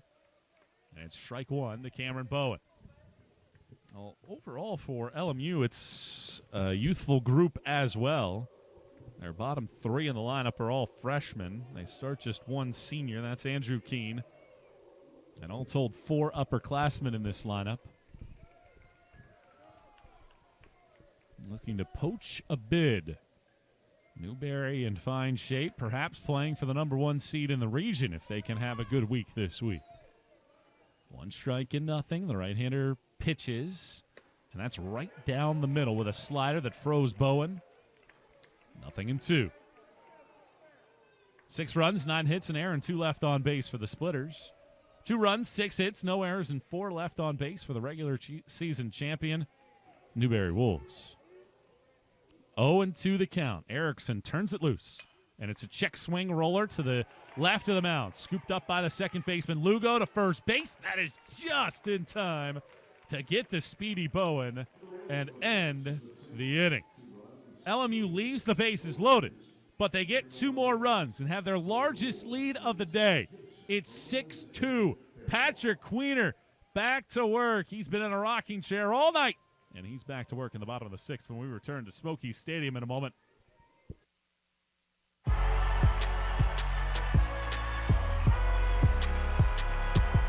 Number 32, Kyle Hornsby. Inside the 30. Touchdown. Michaela Burgess.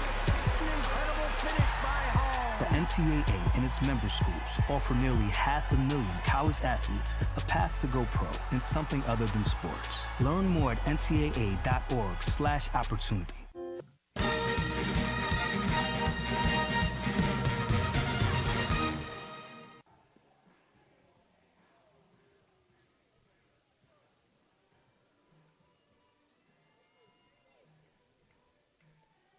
Lincoln Memorial has given Patrick Queener 6 runs of run support in this one. And when you look at Queener, the only time this year he's given up anything close to that was 6 at Carson-Newman on April 1st. Other than that, he's given up 3 runs or less in every other start and has given up just 8 in his last 25 innings entering the night. So all signs point to full advantage for Lincoln Memorial. Is this the inning where the top seed can get the offense cooking?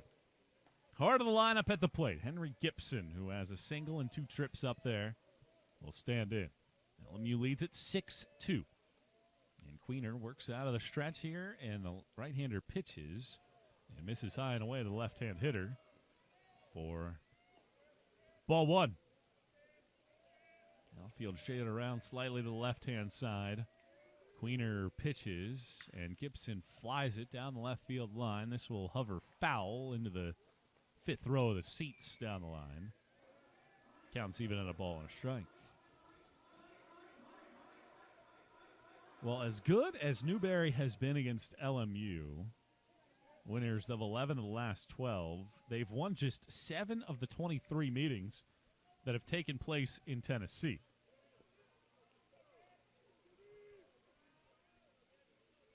One pitch. Over the top, curveball high, 2-1.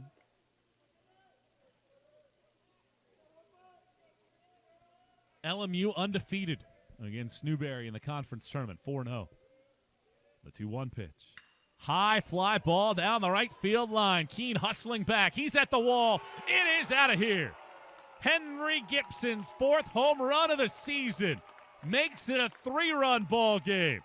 A round tripper from the Newberry first baseman ignites some fire in the dugout.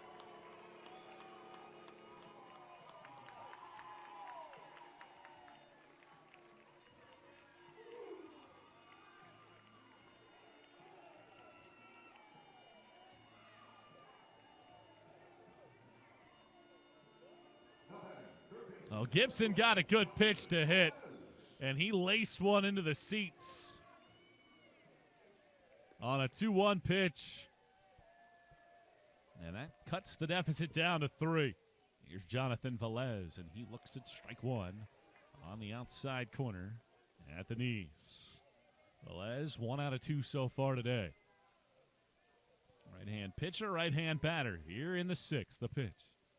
Smashed in the hole. Shortstop Bowen bobbles, picks, throws to first. Not in time. Velez slides in safely.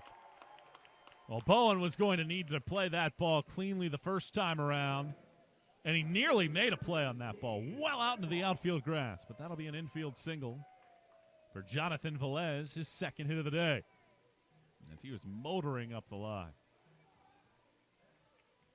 And now we get our first visit out of the LMU dugout to have a word with Patrick Queener.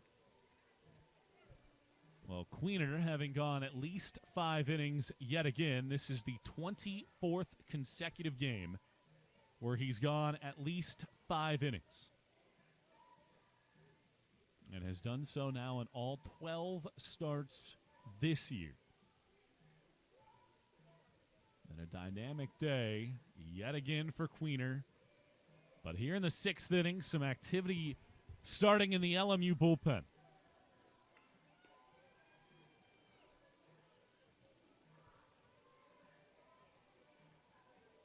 Will Shelton has started to throw down in the bullpen. A right-hander for the Splitters.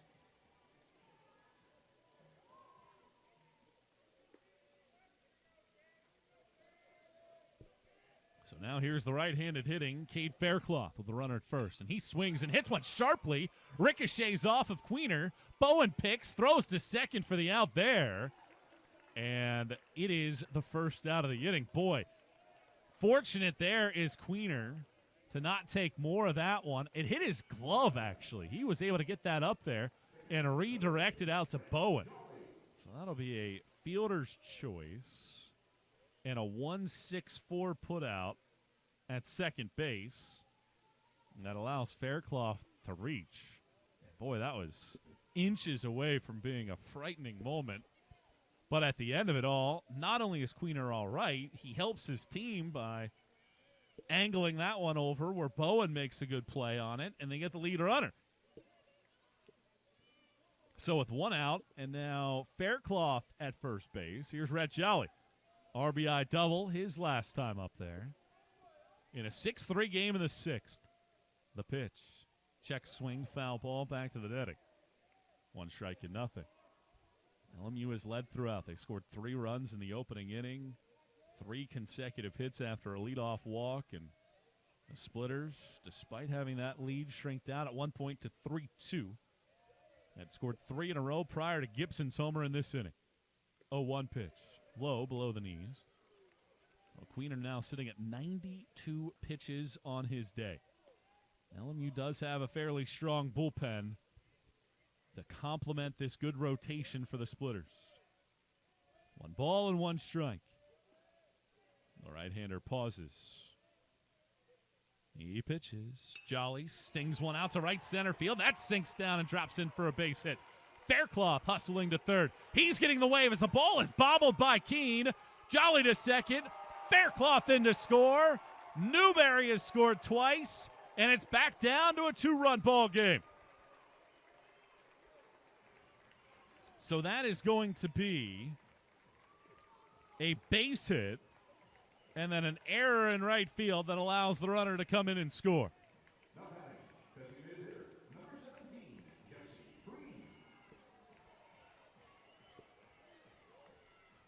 Well, good hustle, and that's the pressure that this group puts on the pitching staff and the defense.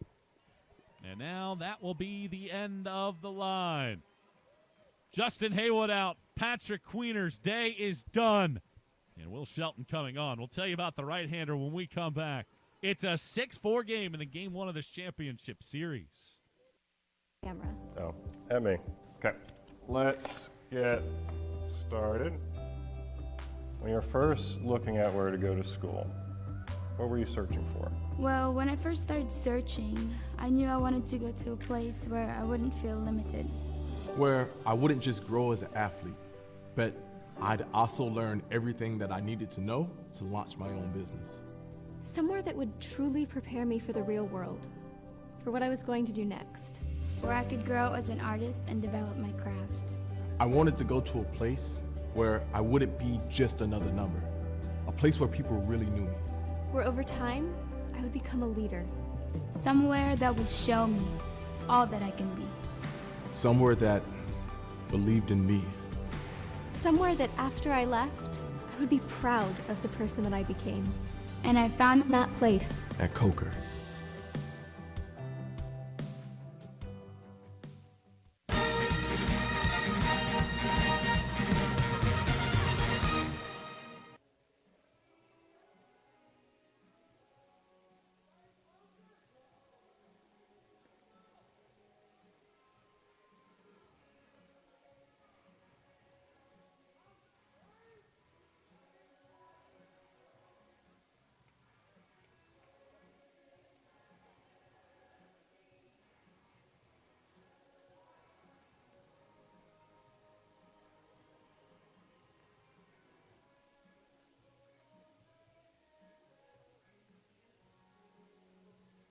Lincoln Memorial goes into the bullpen for the first time today, and they call upon a redshirt sophomore right-hander from Alcoa, Tennessee. 6 feet tall Will Shelton making his 19th appearance of the year. He is 2-1 with a 3.83 ERA. He's a long reliever, consistently throws multiple innings. In fact, he's done that in each of his last 5 outings and has not given up a run since April 15th. As he's gone his last 8 2/3 without an earned run allowed. Newberry has scored twice in the inning. And here's Jesse Free, who's 0 for 2 in a 6-4 game in the 6th. Shelton pitches, and there's a fastball in there for strike one call.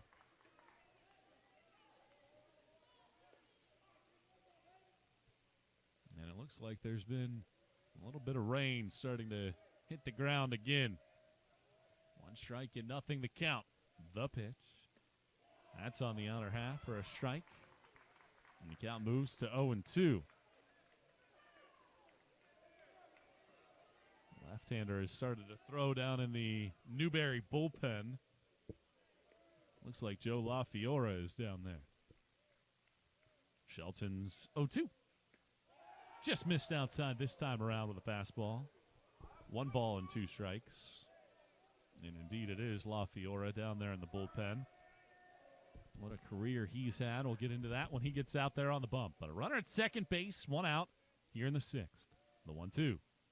Outside again with a fastball. 2 balls, 2 strikes. Well, LMU just put up those 2 runs in the top half of this inning. That's huge. Otherwise, we'd be tied. Instead, Newberry battles back as they always seem to do. 2-2 the pitch. Fouled off. First base side. Count holds it 2 balls and 2 strikes.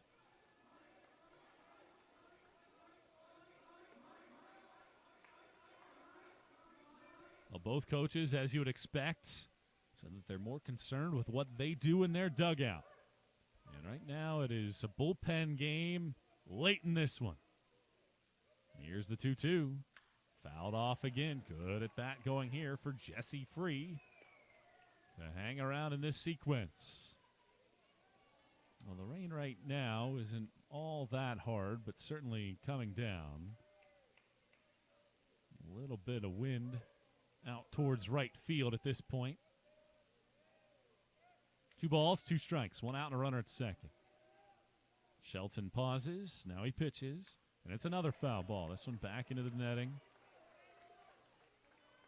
The count holds at 2 balls and 2 strikes. Newberry has not taken advantage of these opportunities. 2 out of 8 with runners in scoring position in the game. They've had their chances.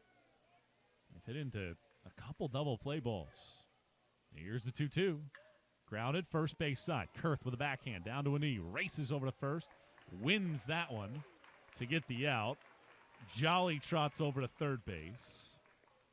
And with 2 outs and a run 90 feet away, Jamar Lugo will be the man coming to the plate. Kurth had a play like that when Jacob LeBron was at the plate back in the 3rd inning and couldn't squeeze it. This time he is able to handle the smash. And the 9-hole batting Lugo, who so far in the tournament just 1 out of 11 will stand in. 6-4 LMU leads in game one of the championship series. And the first pitch is a breaking ball down and away for ball one. Well, that's a huge run for Newberry that's 90 feet away. Trying to get him across. Shelton pitches. High and away, 2 balls and no strikes. Very uncharacteristic of LMU as well, with 2 errors in this ball game for a team that made 47 in 46 games this year. One of the best defensive teams in the nation. 2-0. Right down the middle for a strike, 2-1.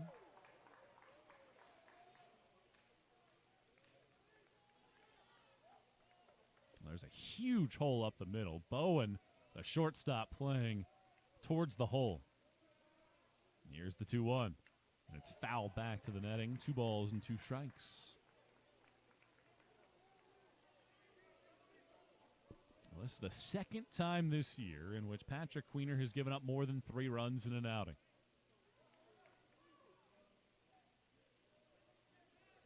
Shelton ready.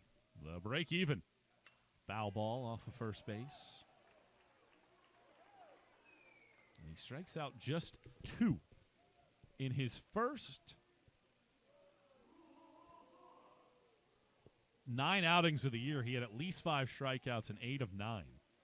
The other outing was just an inning where he struck out 2. But just 2 tonight. The 2-2 pitch. Lugo shovels one. Right side underneath the glove of Petzelt at second base. Into right field for a base hit. And the Wolves are back within a run here in the 6th. A 2-out hit from Jomar Lugo makes it a 6-5 game.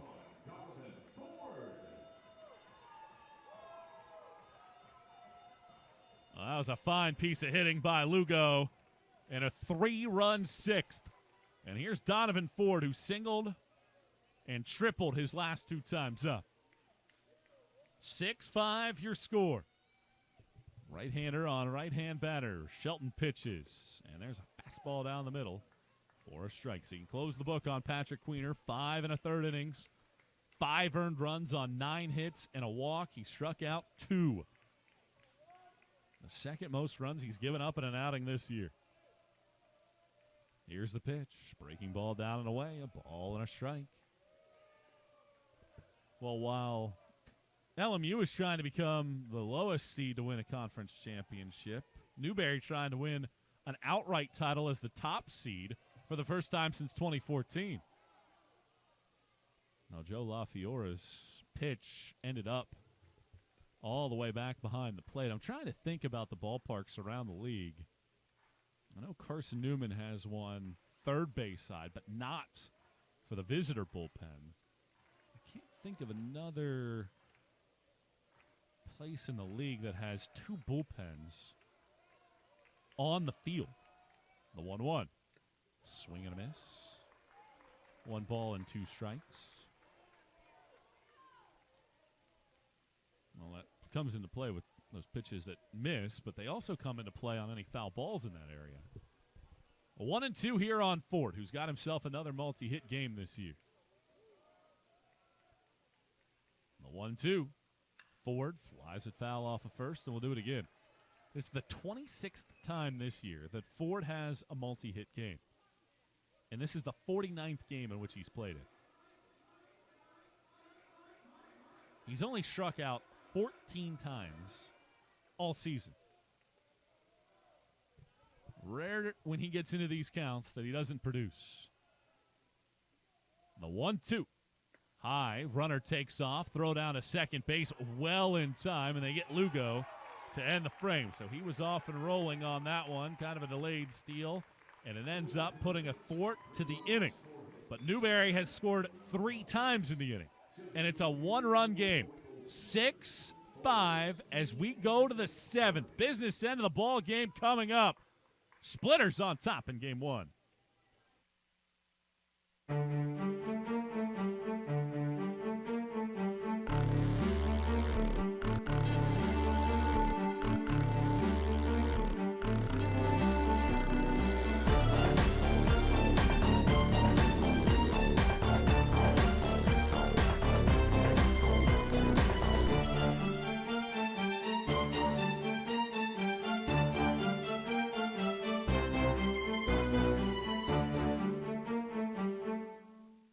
I chose LMU because I wanted doors to open for me.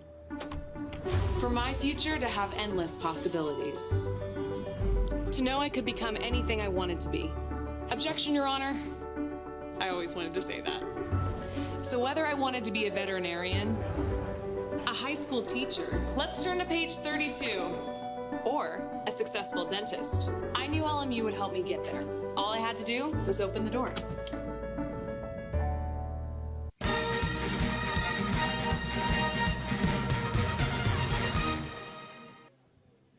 Back and forth we go in game one of this championship series here in the South Atlantic Conference with our entire crew. Michael Watchering with you for this one as top-seeded Newberry just struck for 3 runs to pull within a run after LMU had built up its largest lead of the day.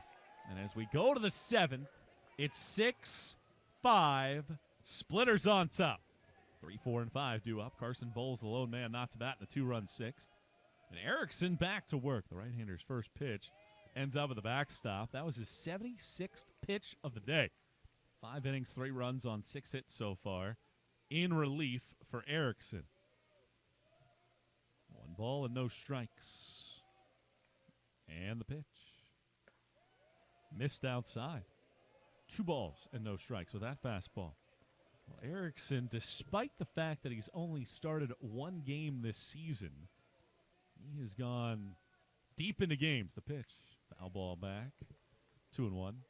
Andrew mentioned the 7-inning relief outing against Carson-Newman back on March 24th. Well, he's gone 4 innings in 2 of his last 3. And the right-hander looking for a clean 7th, the 2-1. On the inside corner, snaps one off at the knees. Even the count of 2 balls and 2 strikes.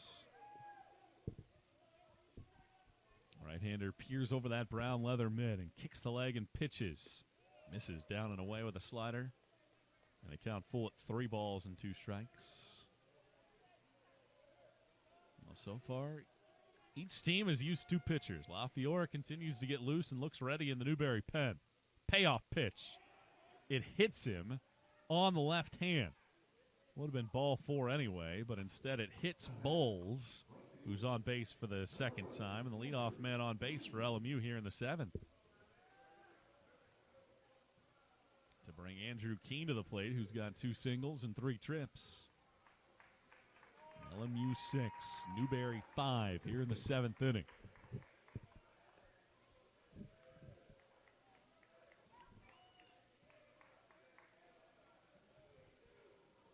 Here's Andrew Keene.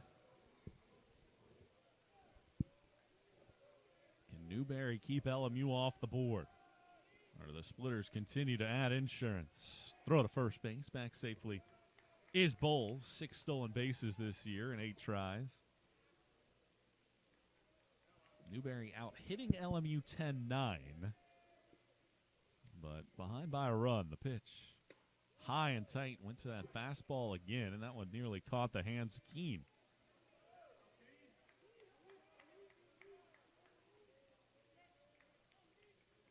And now time called.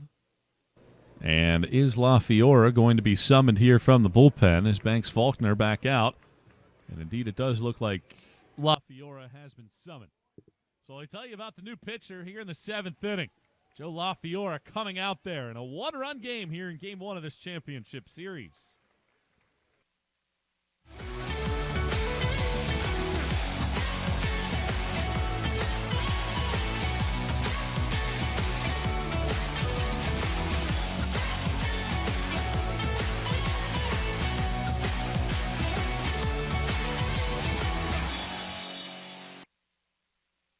Just a little scrape. What if you let go of fear? Let's get back on the bike. Let go of doubt. Live for the now. Follow your passions. Challenge your thinking. Learn something new. Whether that's in the classroom, on the field, or in your service to others. At Wingate, you can explore close to 40 majors. Get the faculty support you need to thrive with an average class size of less than 25. Experiment, engage, push harder, and turn your enthusiasm for learning into the power to make a difference.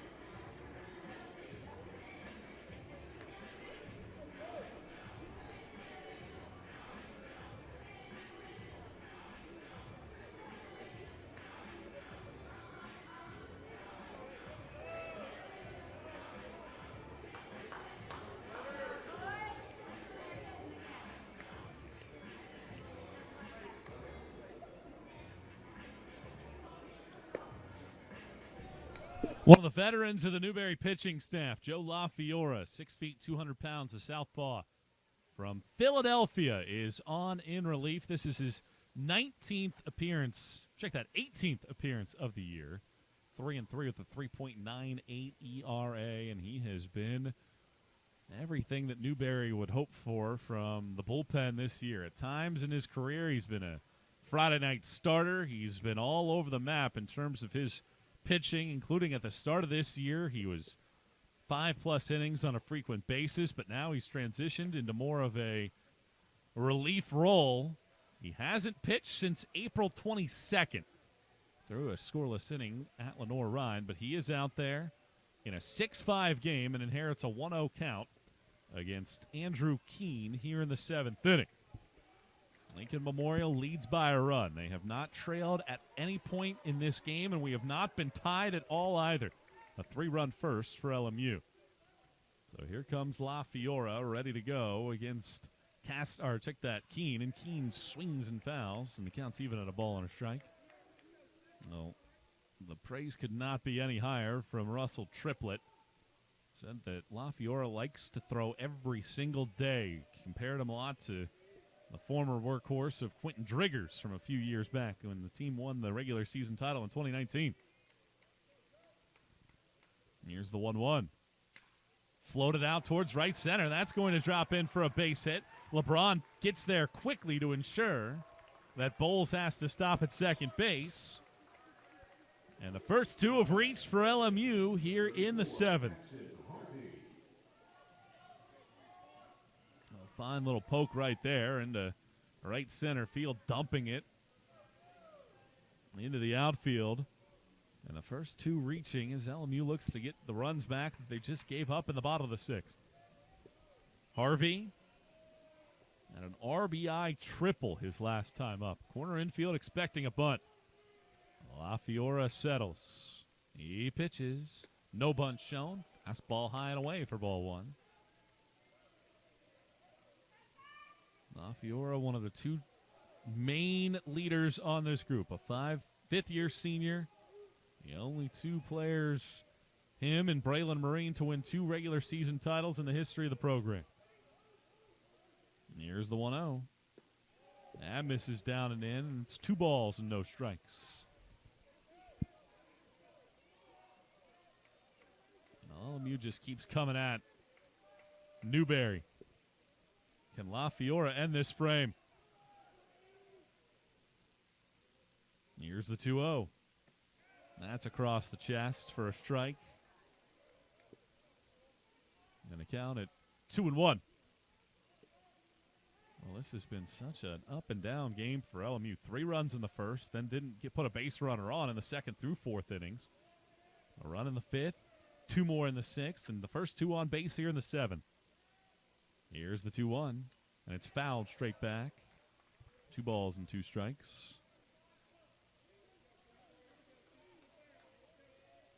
Each team now with 10 hits on the day. And game 1 of this championship series has lived up to the back and forth kind of day that you would hope for. LaFiora straightens up with 2 men aboard. Here's the break even. It's a high fly ball hit in a shallow center field. Ford camped out. He makes the grab going to his right. The runner tags. Here comes the throw over to third base. It's on target, but not in time.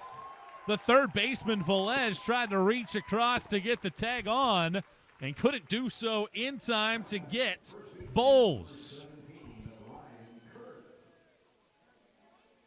Just did get the left hand in there. And that is good base running by Bowles as the throw from Ford trickled over to third base. It is the first out of the inning, but now insurance 90 feet away. Newberry will play for the double play ball in the middle of the infield. Corners will stay in with Kurth at the plate, who's 0 out of 3. And LaFiora misses with the first pitch fastball for ball 1. Well, every run counts at this juncture in the season. LMU looking to crash the party of the NCAA tournament and reach it for the 5th time in school history. 1 ball, no strikes, the pitch. Swing and a miss. Elevated heater this time. 1-1 the count. Great to have you on board with us here late into the Sunday evening hours of a 6-5 contest here at Smoky Stadium. 1 ball and 1 strike. La Fiora pitches. And here's a ball yanked down the left field line, but it's foul the entire way. And we'll do it again with a count now at 1 ball and 2 strikes.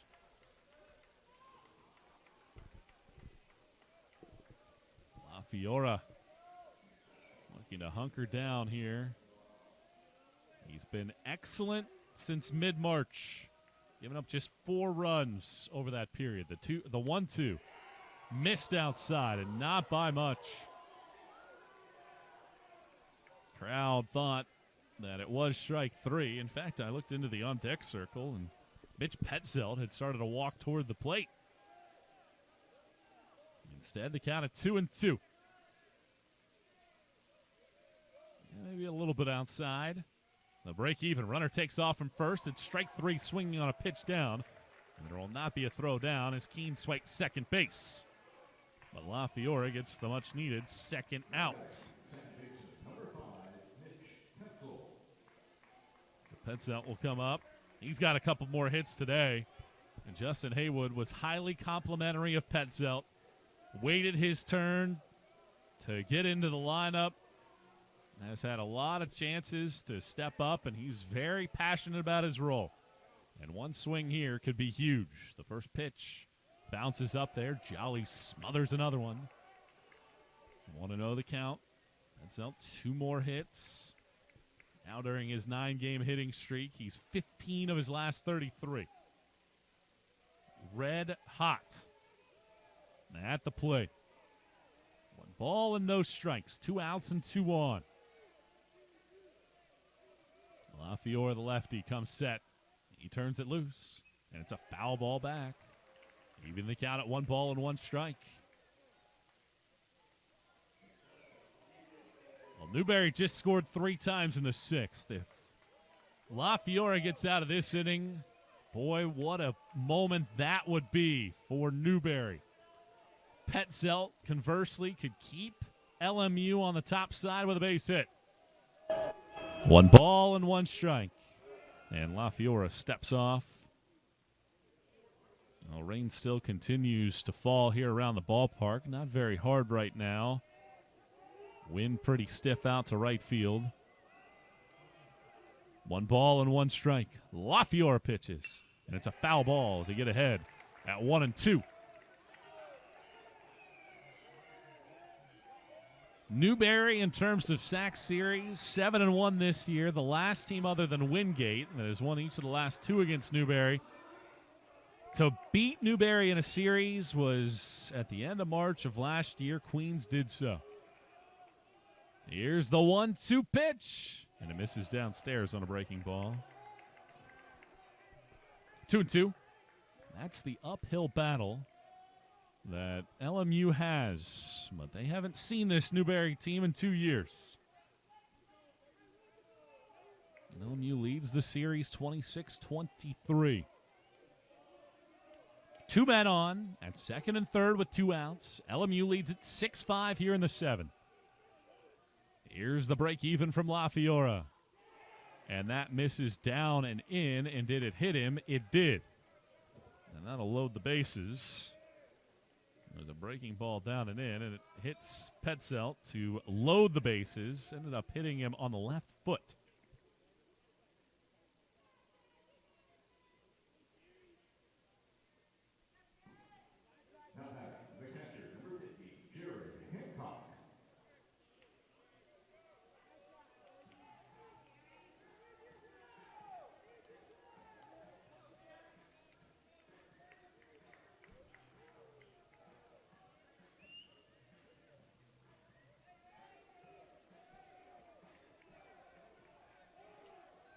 So with the bases loaded, Jared Hancock, who's 0 out of 2 with a walk, stands in. 6-5 splitters in the 7th. 2 outs. The pitch. Another pitch in the dirt and another block by Rhett Jolly.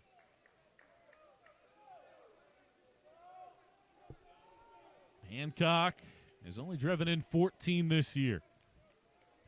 Can he come up with something clutch here in the 7th? The 1-0.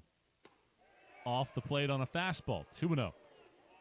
He can ill afford to walk anybody here, needless to say. And La Fiora this year, with the exception of the first month of the season, has been deadlocked.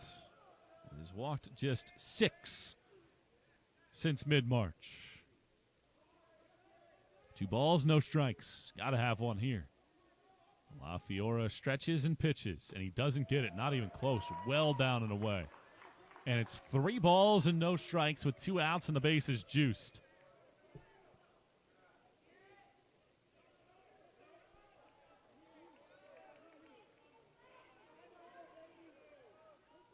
La Fiora needs a strike. Bases loaded and 2 outs. The 3-0.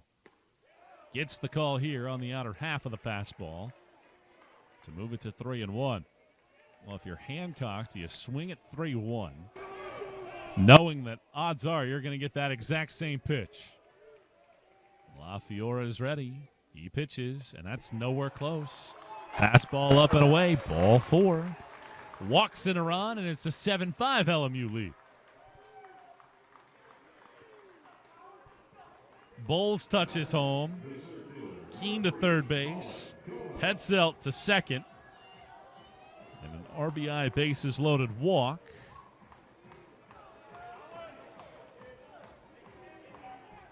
Gets the lead back to 2 runs. And here's Colin Goda, who's 0 out of 3. Righty against this left-hand pitcher. La Fiora delivers. This time he zings one in there at the knees for a called strike. It's ahead at 0-1 this time around. 1 strike and nothing with the bases juice. La Fiora delivers. And here's a high fly ball hit into left field. Faircloth back to the warning track. He leans back and he makes the grab. And that ends the inning. Some nervy moments there for Newberry fans. Nearly a thrilling moment for LMU. But they settle for just a run, and they strand the bases loaded. We're at stretch time in Game 1. Splitters lead it by 2.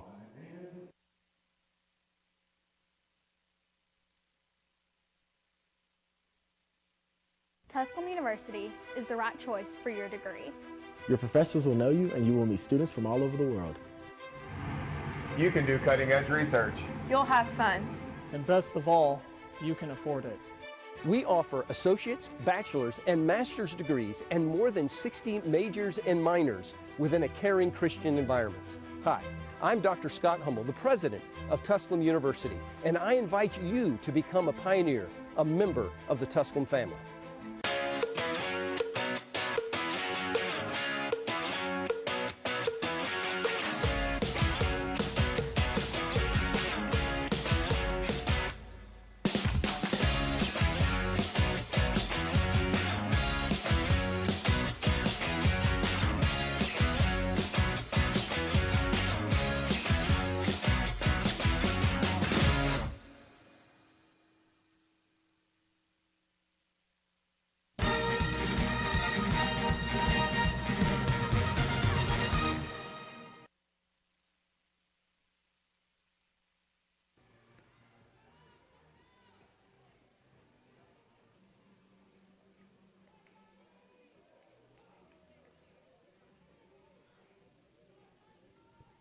Game 1 of the championship series, a best of 3 here at Smoky Stadium. And it is 6-seeded Lincoln Memorial having led wire to wire on top by a 7-5 margin here in the 7th inning. And it's the top of the Newberry lineup coming to the plate to face off with Will Shelton, who's on in relief for this Lincoln Memorial group. And let's see if Newberry's offense can duplicate what it did in the 6th inning, scoring 3 times, or if it's LMU with the answer here in inning number 7 with Shelton on the bump. 7-5 ball game. Shelton ready to go here on Donovan Ford, who's 2 out of 3. And Shelton's first pitch, Ford fouls it back into the right-hand side. 1 strike and nothing.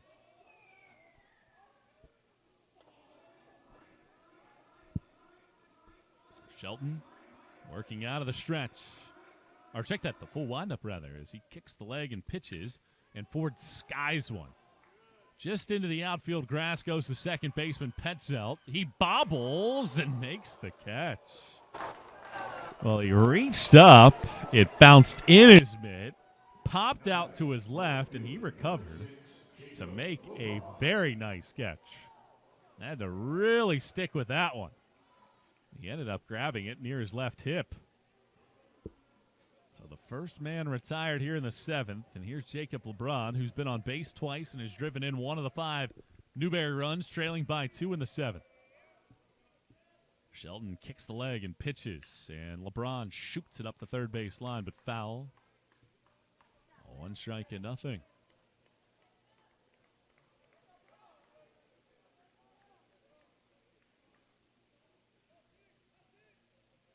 LeBron back into the batter's box on the left-hand side. His brother started this game for Newberry. And here's the 0-1. That's off the plate, up and away. 1 ball and 1 strike. Shelton came in. Now the final 2 outs of the 6th inning.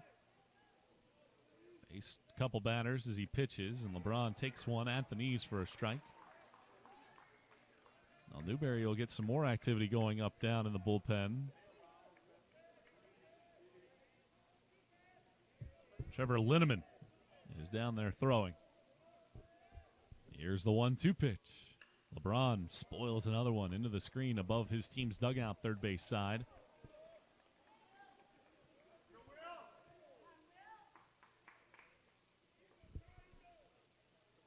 One ball and 2 strikes the count here to LeBron.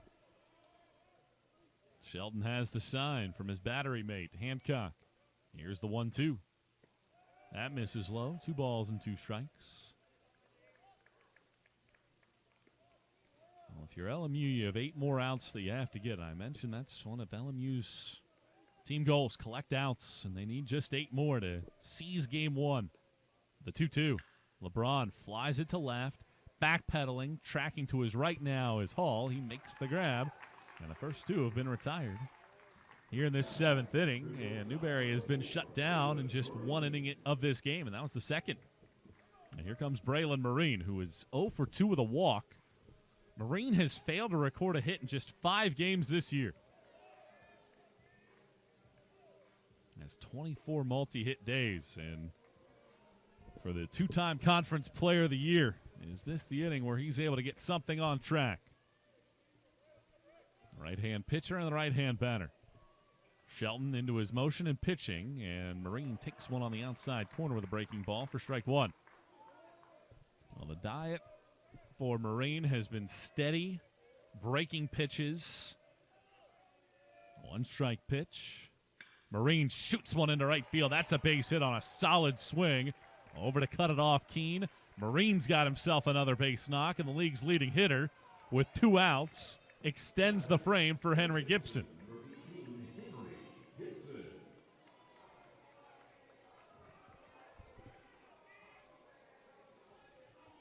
Gibson's last time up, he homered to right field. He's got 2 hits and 2 runs scored today. Represents the tying run here in the last of the 7th. 2 outs and a runner at first in a 7-5 game. Shelton pitches, and a fastball's on the outside corner for a strike. Marine this year, 38 stolen bases. He's been caught stealing 7 times. But when he gets on, look for him to perhaps be aggressive. 1 strike and nothing. Has a good lead at first. Shelton throws over there, and that ball squibs away from Kurth, but barely reaches the grass. So Marine, who had dove back into the bag, will not consider second base.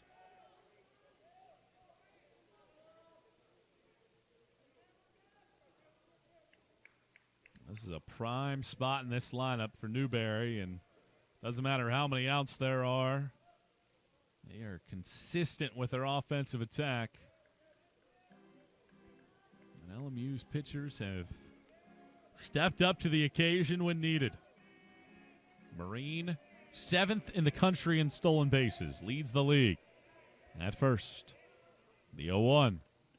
Gibson hits a towering chopper to third. Leaping up is Harvey. throws it to second base to get the lead runner and end the inning. So a 2-out single from Marine doesn't get anything done. And we go to the 8th. LMU on top in game 1 by a 7-5 tally. This is Catawba College, where you can feel at home for the next 4 years. This is where your tomorrow takes shape. If you want to transform into the person you have the potential to be, if you aspire to inspire the world around you and others, if you want to discover a sense of belonging and make it what you want, there's a place for you here. Catawba College is waiting. Are you ready?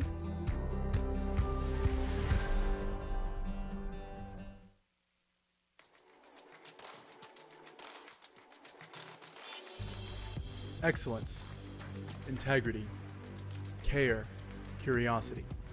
These are the values that define who we are. A community of thinkers, competitors, and achievers passionately pursuing the path of a purpose-driven life. Because at Lenoir-Rhyne University, we are called to greatness. We are LR.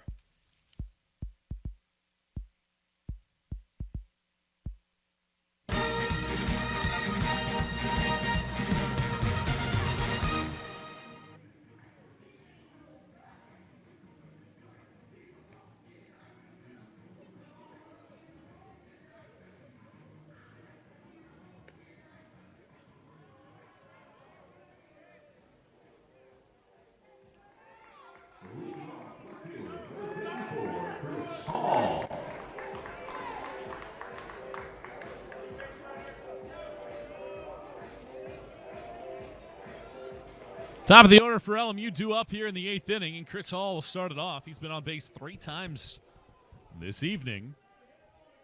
And with LMU on top, 7-5. LaFiora back out to work. The southpaw pitches, and Hall stings one out to left field. Faircloth trots back. Camps makes the catch. One pitch, and the leadoff man retired here in the 8th.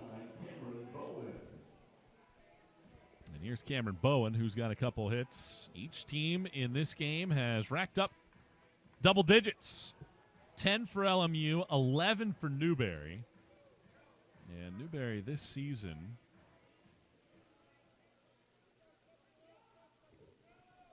the first pitch from LaFiora to Bowen misses low. Newberry this season is 27-0 when they have double-digit hits.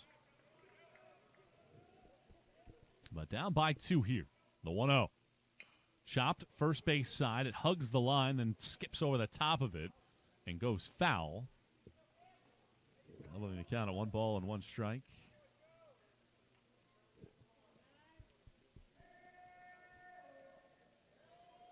The problem today has been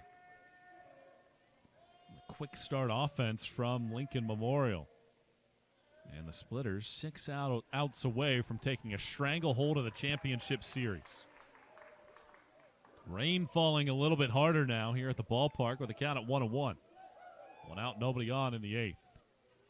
LaFiora pitches, and it's a swing and a miss on a breaking ball down, 1-2.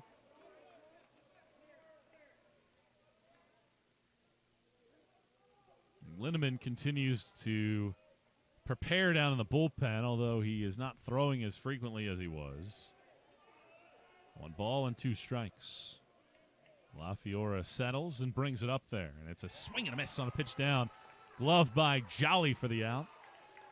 Second punch out for LaFiora, and the first 2 retired here in the 8th inning. And here's Carson Bowles. Bowles has been on twice, has driven in a run.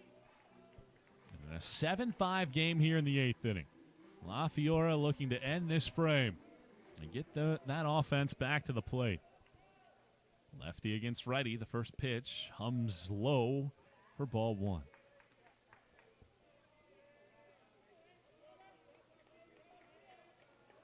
Well, this is not uncharted waters whatsoever for LMU. Close game after close game this season. The 1-0. Misses inside. LaFiora yanks it a little bit. 2 balls and no strikes.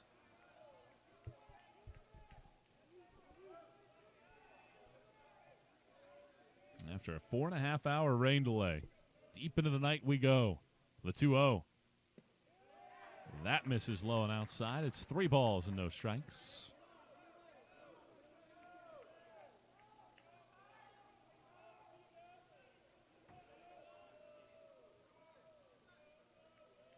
Here's the 3-0 pitch.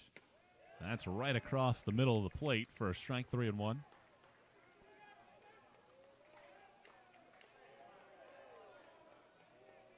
LaFiora looking to set the side down in order here in the 8th. The 3-1 pitch.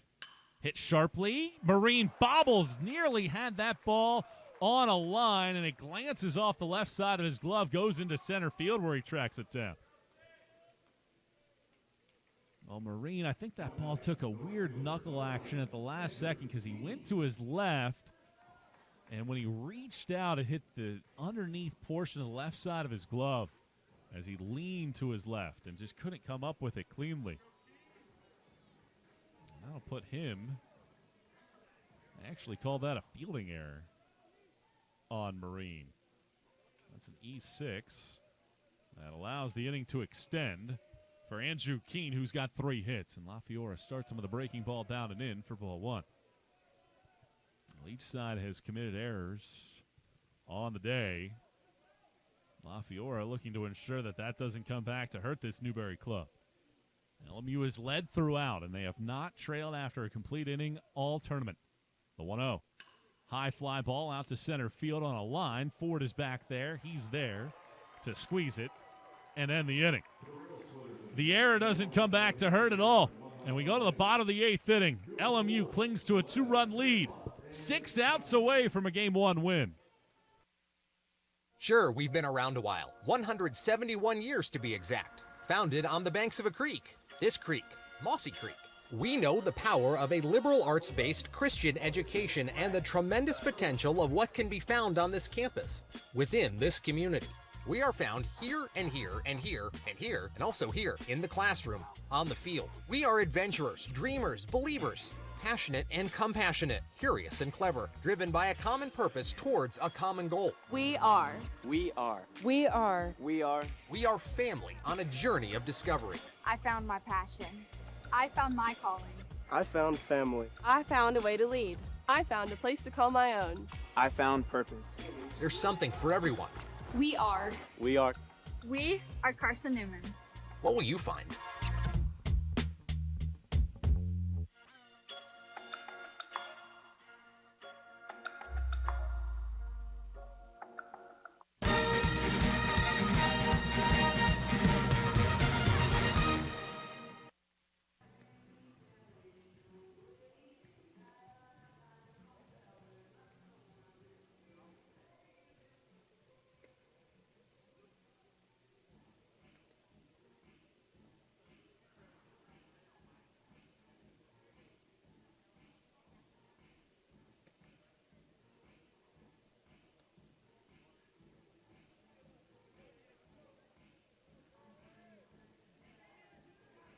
Against one of the nation's top offenses.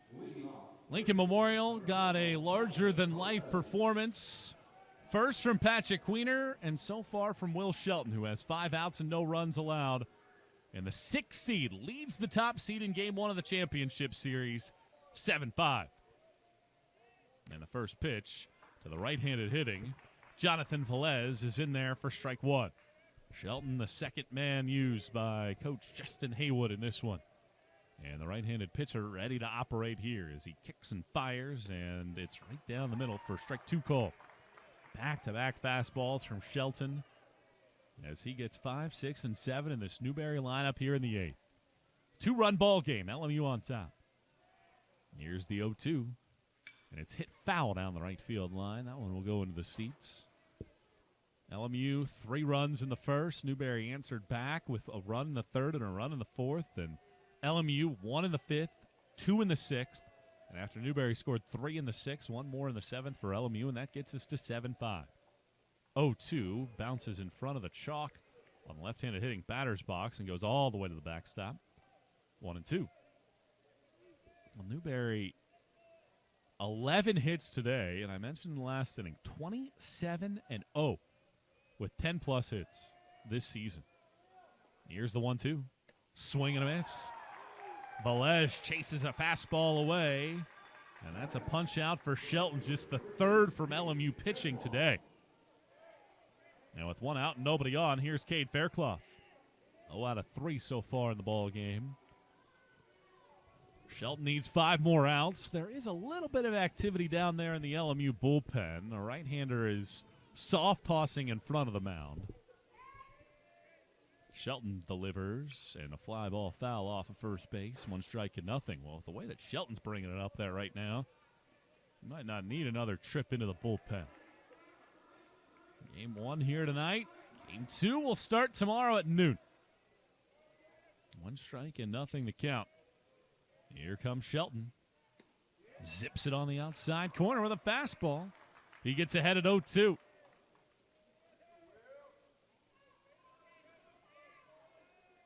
No balls and 2 strikes to count. Right-hander gets the sign from his battery mate Hancock, the pitch. That just missed low, and that was a really good-looking pitch as well. And it just missed below the kneecaps of Fairclough. 1-2 the count. Well, LMU starting to gain some confidence that they can wrap this thing up here down the stretch after a little bit of a mid-inning surge from Newberry. Shelton misses outside of the fastball, 2-2. Well, certainly LMU, with the strength of schedule that they've played, the season that they've had, there's no reason why they shouldn't expect to come in here and win this tournament. Dominated last week. The 2-2. Line drive down the right field line, hugging the line. It bounces in fair ground and rolls into the right field corner. Around first base and hustling to second goes Fairclough. He stops at second base. And it's a 1-out double from Cade Fairclough.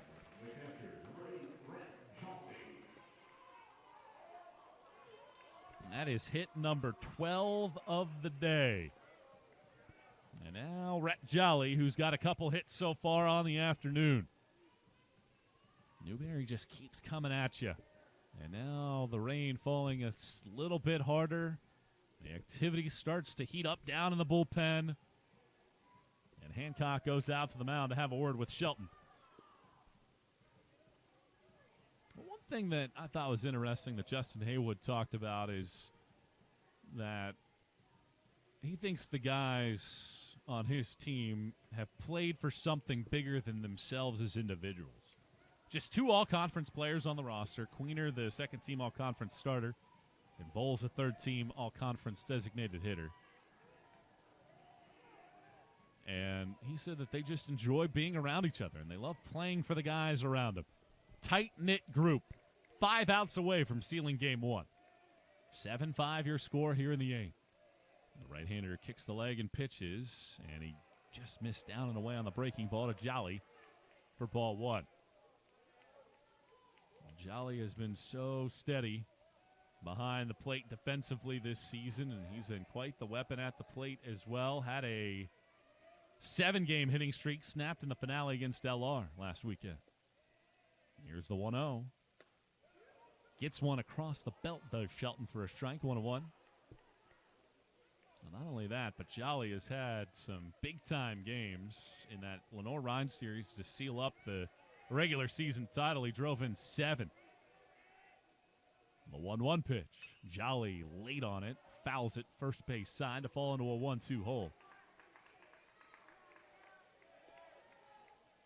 Newberry, a team that prides itself in getting the job done with runners on base. In order to produce in this lineup, you have to be unselfish. 1 ball and 2 strikes. The right-hander ready to go. He pitches, and Jolly hangs around, bouncing it foul backwards. Count holding at 1 ball and 2 strikes. Well, all the fans here at the ballpark, with the exception of a few, a couple that have umbrellas, a couple that have ponchos, are up underneath the awnings around this Double-A ballpark. 1-2 the count.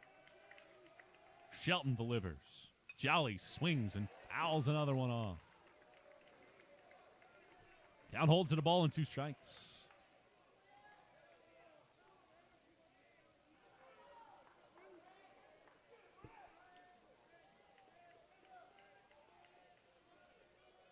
A runner out at second base, Faircloth, in a 7-5 game in Game 1 of the championship series. Last of the 8th. Shelton brings it up there, and a swing and a miss. He gets Jolly swinging. Second punch down of the inning for Will Shelton. And if Newberry's to get a run here in the 8th, it'll be on Jesse Free. Excellent pitch. Started, middle out, and ended up well out of the zone. And Jesse Free, who's 0 out of 3 in the game. Can he do something in a 7-5 ball game and a runner at second base and 2 outs? The right-hander pitches, and Free flies it down the right field line. Keene hustling over, still on the run. He makes the grab in the right field corner to end the inning and preserve the 2-run lead. A 1-out double from Faircloth gets stranded in scoring position. Newberry now on the day, 3 out of 12 with runners in scoring position. Keene a great catch. And it's a 2-run lead as we go to the 9th here at Smoky Stadium.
Six-seeded Lincoln Memorial leads top-seeded Newberry in Game 1 of this championship series. Best out of 3, 7-5. They started the game with a 3-run lead, have led by as many as 4. And it's a 2-run game as we head here into the 9th inning. Harvey, Kurth, and Petzelt due up against La Fiora, looking for some added run support for this Lincoln Memorial side. And La Fiora ready to go here in this 9th inning. 2 scoreless innings so far on 37 pitches for the 5th-year senior. As he pitches and misses low for ball 1. Well, both pitchers, both La Fiora and Shelton, have done a great job with the rain. 1-0 the count. La Fiora is ready. He kicks the leg and fires and misses up and away. 2 balls and no strikes. Well, LeBron started it. He gave 3 runs in the first inning on 20 pitches, but then had to come out because we had a 4.5-hour rain delay. Didn't get restarted until 9:02. Here's the 2-0. That's on the inside corner at the knees. 2-1. Queener on the other side came back out after the 4.5-hour rain delay. 2-1. Misses low. 3-1. Queener threw 9 pitches before the rain came. And here in this 9th inning, looking to get the leadoff man on base. Pitch. Missed down and away. They appeal, and it's a leadoff walk to start off this 9th inning for Cass and Harvey. So Harvey aboard. And now here's Ryan Kurth. Oh, check that. We'll get a pinch hitter. Alex Kowalski will pinch hit here for Kurth. So Kowalski will come to the plate. This season, Kowalski has 3 hits and 11 at-bats. And is he going to be asked to lay down a bunt? He is. Backs away and takes low.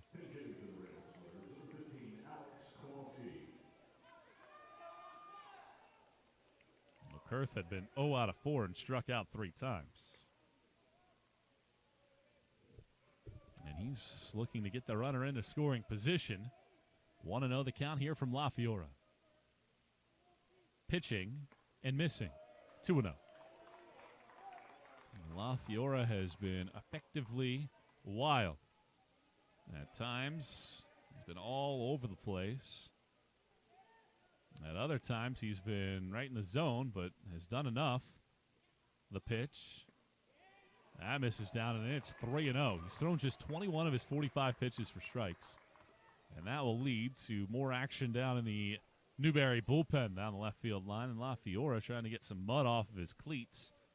He'll climb back on the slab. And now if you're Kowalski, you can be as patient as you want to be. With Jolly heading out to the mound. It looks like Linneman is back up and working down in the Newberry bullpen.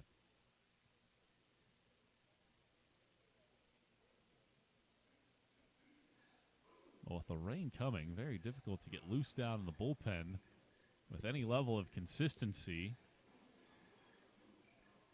And Jolly out there on the mound conversing with La Fiora with a count at 3-0. And I'm sure if you're a pitcher in this situation, you want to spend as little time out there on the mound as possible. Trying to ensure that not only you're just getting a grip on the baseball, but your cleats aren't getting swelled up with mud and clay. Trying to get a good footing out there on the slab.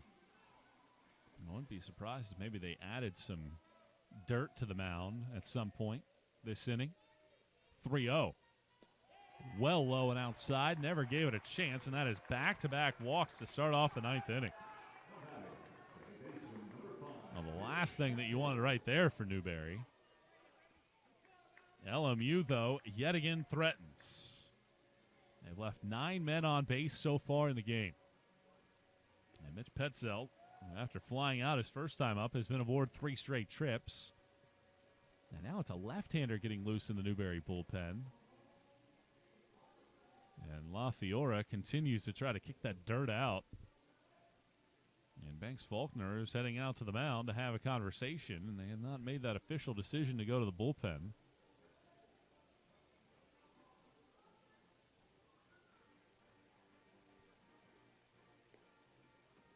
Bryce Peterson is throwing in the Newberry bullpen. And La Fiora, 2 scoreless innings, has now issued 3 walks. He's hit a batter as well.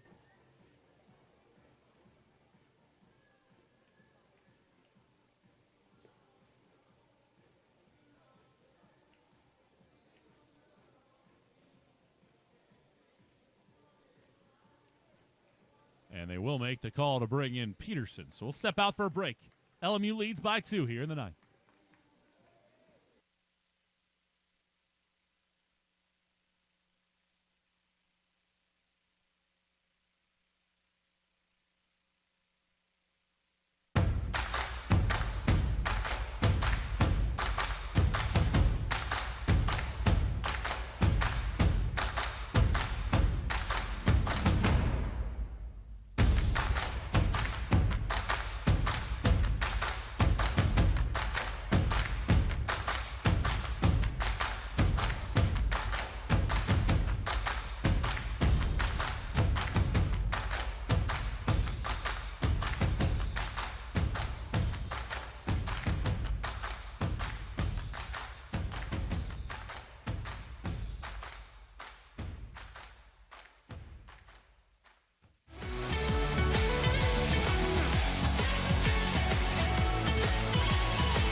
Well, Newberry has to go into the bullpen. 6 feet, 200-pound left-hander from Coon Rapids, Minnesota. A redshirt senior Bryce Peterson is on in relief, and he's been one of the best in the league this year. 16th appearance, a 1.38 ERA. He struck out 11. He's walked 11 in 13 innings, but he's only given up one hit all year, and that was to Carson-Newman on March 25th. Well, he comes in a massive spot. It's already a 2-run ball game here in the ninth. 7-5, game 1 of this 3-game series to decide a champion in the SAC tournament. First 2 have walked, and here's Mitch Petzelt.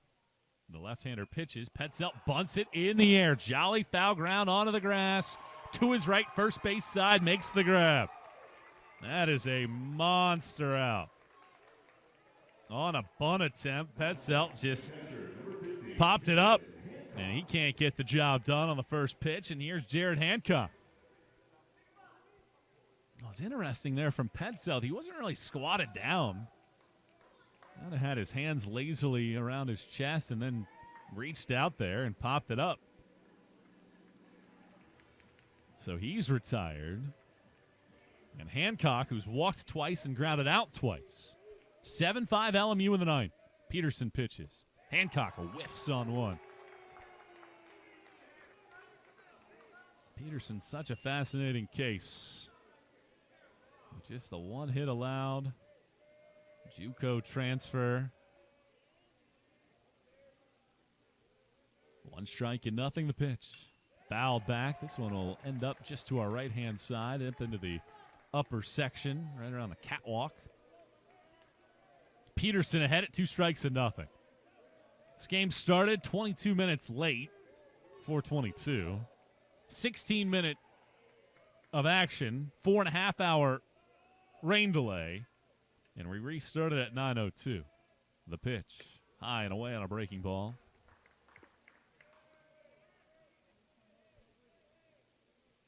And with the count at 1 ball and 2 strikes, left-hand pitcher Peterson peers down for the sign. 1-2 the count. Here's the pitch. Foul back, and that one hits the netting, and my broadcast partner, Andrew Rogers, was staring at his phone, and that ball whistled off of the netting, and I think his heart skipped a couple beats there. He jumped frenetically. 1 ball, 2 strikes. The pitch. Fouled off of the plate. Well, a few years ago, they actually extended that netting. I worked here with the Smokies back in 2013, and they had maybe a foot or 2 shorter. And there were so many balls that would end up in the press box. They're actually in the production room a couple doors down. They actually have little areas where they mark down when a foul ball was hit in there, but it's been less frequent of late. The 1-2 again. High on a fastball, 2 balls, 2 strikes. You have to be on high alert. Foul balls used to be plentiful in the press box.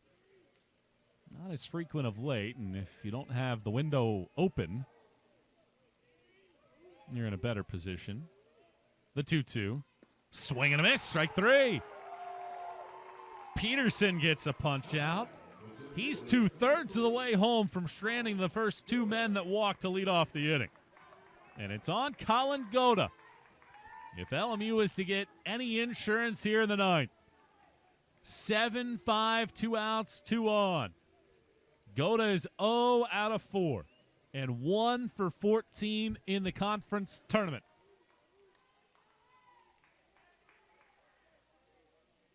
Eight of LMU's 10 hits have come with men on base. The pitch. That's on the inside corner with a heater for a strike. Just 5 of Newberry's 12 have come with men aboard. And that's part of the reason why LMU leads it by a pair. 1 strike and nothing to count. Peterson checks the runners. He pitches. And here's a rocket into left field. That's a base hit. Hustling forward, Faircloth picks it up. Runner coming around third base. The throw will be cut off at third. And a huge insurance run. Goda comes up clutch. 8-5 LMU.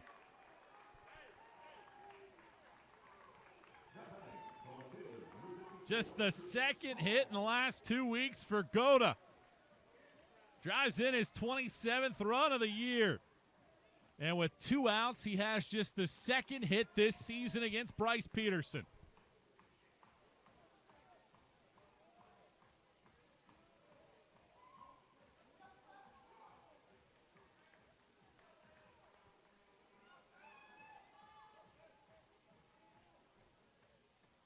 So with 2 outs, Chris Hall. A hit, a walk, and a hit by pitch. He's hit the ball hard every time. 8-5 LMU, the pitch. Hall takes high. 1 ball and no strikes. A huge hit there from Colin Goda.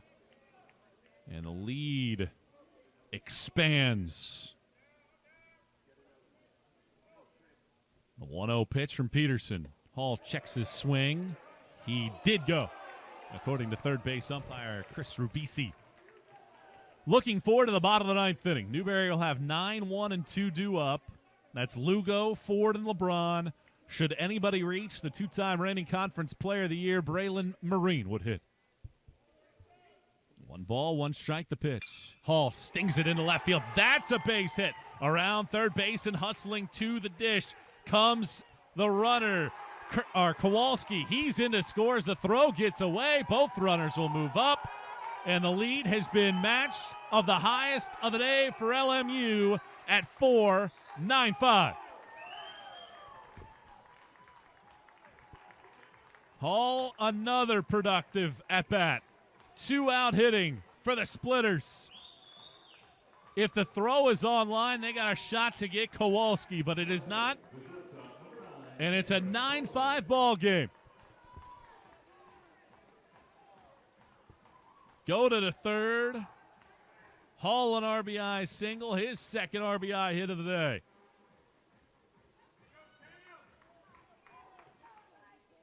Can also charge an error by the left fielder Fairclough. Here's the pitch from Peterson, and that bounces up there for ball 1. Well, what an inning this has been. Peterson had given up just 1 hit all year long in 13 innings. He's given up back-to-back hits after coming in and getting the first 2 batters and could have gotten out of this inning with a 2-run lead. Or a 2-run deficit, rather. Now it's expanded to 4. Bowen at the plate. He's 2 out of 5, the pitch. On the outside corner of the fastball, 1-1. Well, Lincoln Memorial is playing its best baseball at the right time of the year, looking to win a 9th consecutive ball game. Peterson comes set. The 1-1 misses down and in. It's 2 balls and a strike. Peterson just trying to get the ball into the bull, or back into the dugout, and get that offense back out there as LMU has led wire to wire yet again. Here's the 2-1. That bounces up there. 3 balls and a strike. First base is open.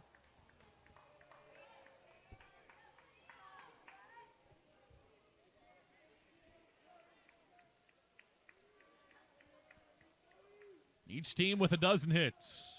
But LMU 9-5 leaders in runs. And Peterson in a 3-ball and 1 strike hole. Left-hander pitches. And here's a line smash into center field. That's a base hit. 1 run is in. Right behind him, Hall. A 2-run, 2-out single for Bowen. And a 4-run 9th to blow this thing open.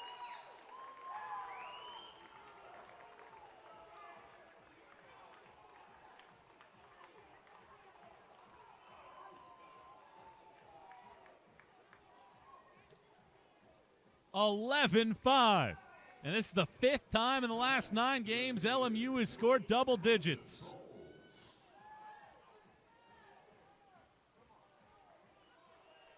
Both of those runs go to Peterson. And here comes Carson Bowles. 1 out of 4 today. The pitch, high and away on a fastball. 1 ball, no strikes. Well, now Newberry starts to get some action down in the bullpen again. A right-hander started to throw. Moments ago, the left-hander was one pitch away from getting out of the inning. Now he's given up 3 straight run-producing hits. And his 1-0 stays high. It's 2 balls and no strikes. And a 4-run 9th inning right when LMU needed the insurance to build up a 6-run lead.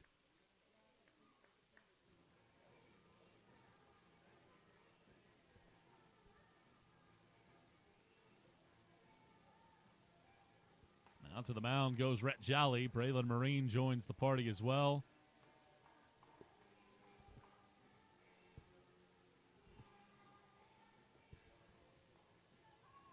Four 2-out runs here in the inning. 5 of LMU's 13 hits in the game have come with 2 outs, including 3 in this inning. 2 balls and no strikes. Bowles awaits the pitch. Swing and a miss. Hefty fastball. 2-1. Well, we'll get back after it tomorrow at noon in Game 2 of this series. And barring a massive comeback from Newberry, the Wolves will be facing elimination. The 2-1 on the inside corner for a strike. 2-2. Well, Newberry plays these games the next couple days, and then they host Tampa Thursday and Friday. 2-2 pitch. Runner takes off. It's fouled back on a high fastball. The count holds at 2 balls and 2 strikes. Bowen has 18 stolen bases and 20 tries.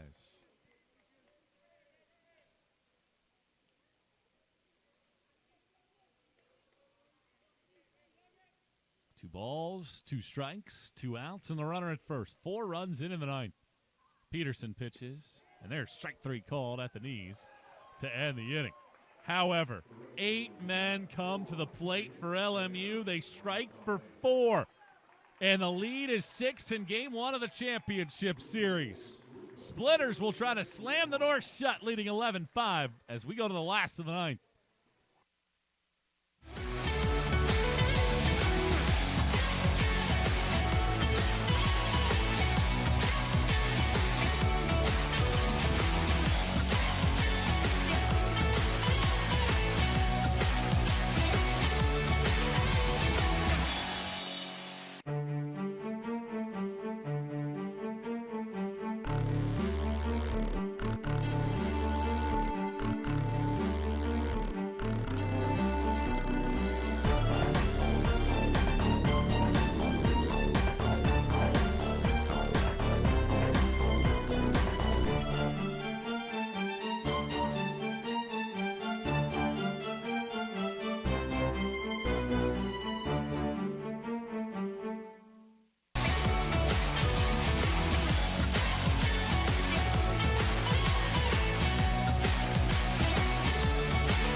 Will Shelton has recorded 8 outs. He's given up 3 hits, but no runs. And an opportunity to slam the door shut here in game number 1 with a 6-run lead.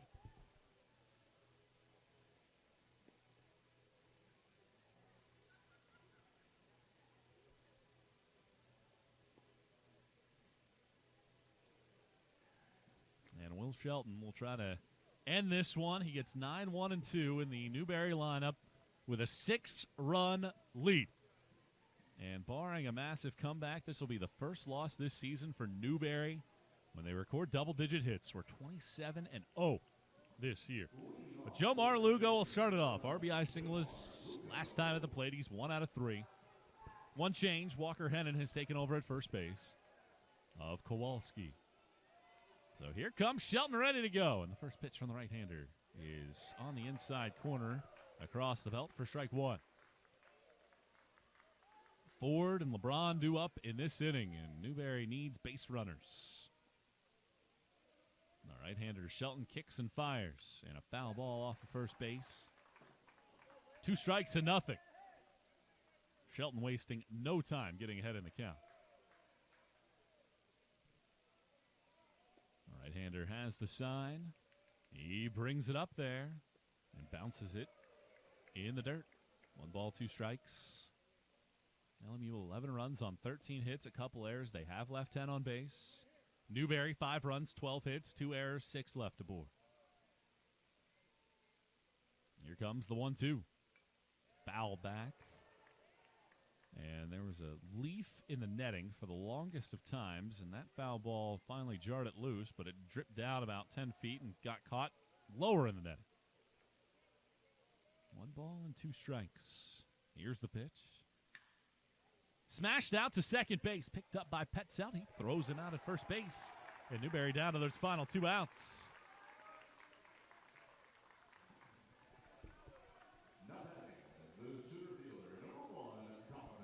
So now Donovan Ford, another multi-hit game this year. 26 of them now on the season.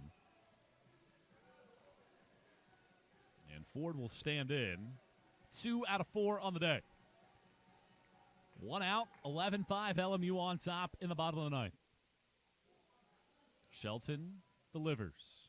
And time was called. The music was still playing. And that takes a strike off of the board because Shelton pumped that one in there. Pretty good. Now, late into the night we go, closing in on midnight local time on a game that started right around 4 o'clock. Now the first pitch, same exact offering, in there for strike 1 call. 0-1 the count. 11-5 LMU ahead. The 1-strike pitch. That's in there at the knees on the inside corner to get ahead at 0-2. Shelton looking to iron this thing down. Here's the 0-2 pitch. Hit sharply again, testing the second baseman Petzelt. He gobbles it up and throws out Ford. And Newberry down to its final out in game 1. And here's Jacob LeBron. 1 out of 3. He's been hit by a pitch. Drove in a run in the 3rd inning that kick-started the Newberry offense. Brought them back within a run on 2 separate occasions. But the last 5 runs of the game have been scored by LMU. So here we go with 2 outs. The pitch well up and away on a fastball. 1-0 the count.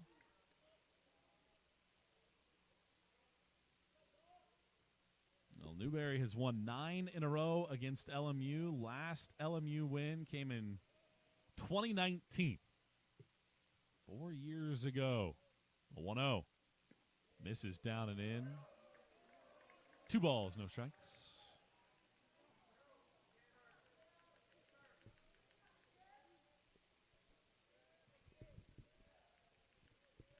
Two balls and no strikes, the pitch. That misses off the plate. 3-0, and the conference's player of the year. Raylan Marine awaits in the on-deck circle.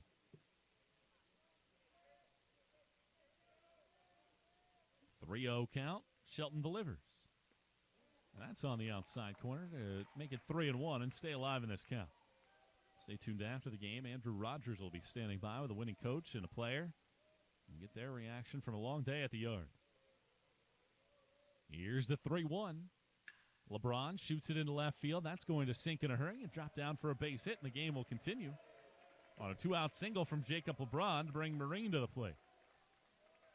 Second hit for LeBron. Team's 13th. Newberry didn't have a hit in the first 2 innings. They have 13 since the 3rd. But just 5 runs to show for it. And Marine, who has one of those 13 hits, stands in. 11-5 LMU here in the 9th. The pitch. On the outside corner of the fastball. 0-1. Henry Gibson in the on-deck circle. Newberry will need a lot more than that. And those 4 runs in the top half of this inning continue to loom large. 1-strike pitch. Runner takes off. Marine fouls it into the LMU dugout fencing first base side. And the count at no balls and 2 strikes, and Shelton looking to pin this thing down. He's gone 3 1/3 innings, and the LMU faithful sensing that this game could wrap up right here.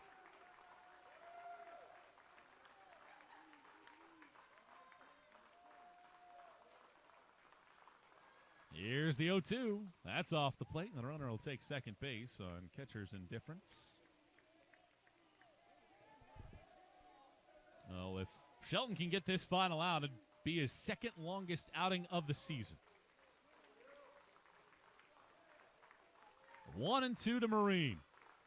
Shelton delivers, and Marine hits it out to second base. Petzelt has been perfect out there at second, picks it up, and throws out Marine, and LMU takes game number 1.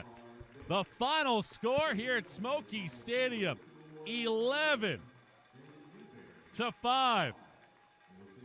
The final score is Newberry, the top seed in the tournament, loses by 6 here in game number 1. All told from start to finish, 7 hours and 34 minutes. You take out 4.5 hours in that mix as well. But it's Lincoln Memorial, the victors here today. The Splitters take game number 1, 11-5. And we will have a conversation with the LMU coaching staff of Justin Haywood, Andrew Rogers standing by down there on the field.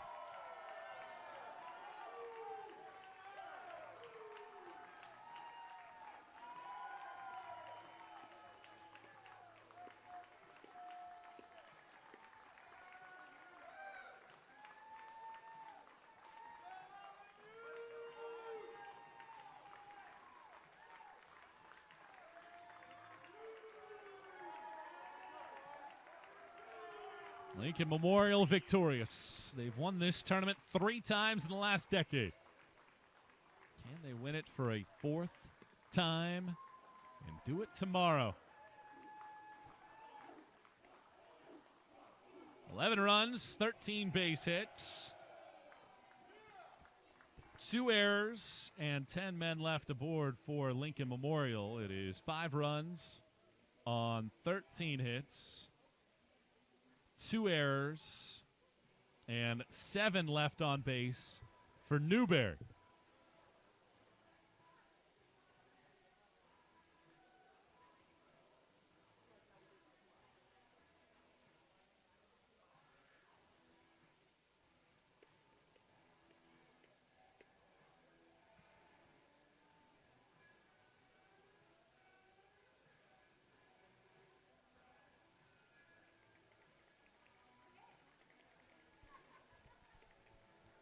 Your winning pitcher in this one here today is Patrick Queener. Queener moves to 7-3 on the season.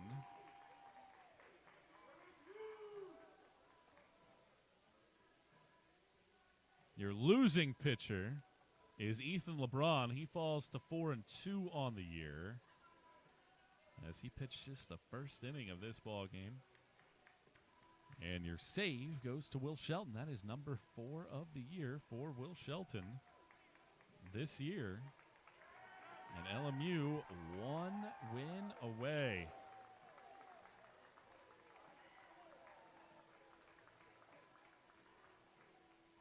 From a 4th championship in program history. It's a game that is watched by 288 fans. So 288 people tune in for this one.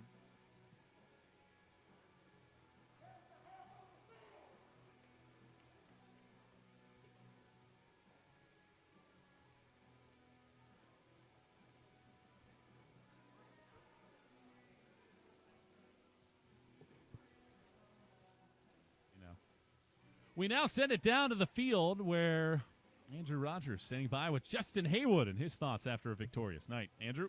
Thanks, Michael. Coach Haywood. A bunch of different guys contribute. I think 8 different guys drove in a run for you. No more than the ones there in the 9th inning to help give you some insurance. Was so effective about the hitting top to bottom in your lineup that allowed you guys to be successful once again at the plate. Yeah, just the guys are gritty, a gritty group of guys that are relentless, and they all band together. They're all 1/9 of the lineup, and really proud of them because when they do it that way, they're hard to beat. Patrick Queener gave you guys a quality start, but then Will Shelton really came in and shut the door. When it seemed like Newberry offensively was going to find a groove, he shut them down. What was working so well for him to allow him to have success? Well, what Patrick Queener did is really hard to do. It takes a very savvy veteran to pitch the way that he did, and that's a really good club. They don't get to where they're at right now and win this conference without being really good at what they do, and that's very good offense over there. And Shelly and Patty they pitched with guts, man, and really proud of them. Less than 12 hours till you take the field again, at least for one game. What will it take to get another victory tomorrow, knowing the job's not finished? They just got to keep playing for themselves, playing for each other, and playing as a team. I'm really proud of the way that they've turned the corner, and it's all with our guys. They love each other, and it's a lot of fun to coach, a lot of fun to watch. Thanks, Coach. Best of luck tomorrow. Thank you. Michael, back to you. Thanks so much. Andrew Rogers talking with Justin Haywood. He'll have Will Shelton here in just a moment to chat about his relief outing, the second longest outing that he's had in a game this year, and a dandy of an effort it was for Will Shelton as he slams the door shut on this Newberry offense that had really started to click in the middle innings of this ball game after Patrick Queener grinded through 5 1/3 innings, his 24th consecutive start of at least 5 innings of work here tonight.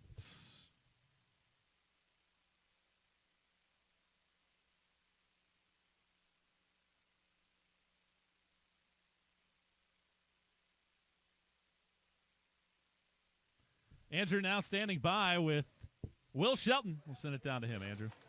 Thanks, Michael. Here with relief pitcher Will Shelton. Will you come in? It seemed like finished that 6th inning, 3 scoreless there in the tight. I've come into a situation similar to this all year, so I didn't feel pressure, but we knew going into this game they were a tough hitting team, and they weren't going to give up. What's it like out there on the mound, not just in this game one, but throughout the season, to be able to pitch with such a quality defense behind you, to give you the confidence out there to be able to? I mean, we have the best defense in the country, and without them, I can't do what I do without them. So, and for the game I've been in. It's what worked so well for you out there on the rubber. Obviously, the defense played a factor. What allowed you to be successful, get a pair of strikeouts there in the outing as well? My command helped me a lot, and breaking ball, keeping them on their toes with that. And like I said, just keep throwing off speed. Congrats on the quality performance. Good luck tomorrow. Thank you, sir. That's Will Shelton. Back to you, Michael. Quality left-hand shake there by Andrew Rogers after the contest as Lincoln Memorial wins it 11-5. Game number 1 to the Splitters, the number 6 seed, 1 win away from a title. Can Newberry bounce back tomorrow? We'll answer those questions for you. We started off at noon here from Smoky Stadium for our entire crew that hung with you today. Max Bryant down there on the field running our camera with Nia Toribio and Mary Vandergriff. Our producer, director, Ian Johnson. Replay operator was Danny Wazorek. And my partner tonight, Andrew Rogers. I'm Michael Watring signing off. We'll talk to you in 12 hours in Game 2 of this championship series here from Kodak, Tennessee. 6-seeded Lincoln Memorial wins it 11-5. Until then, good night, everybody.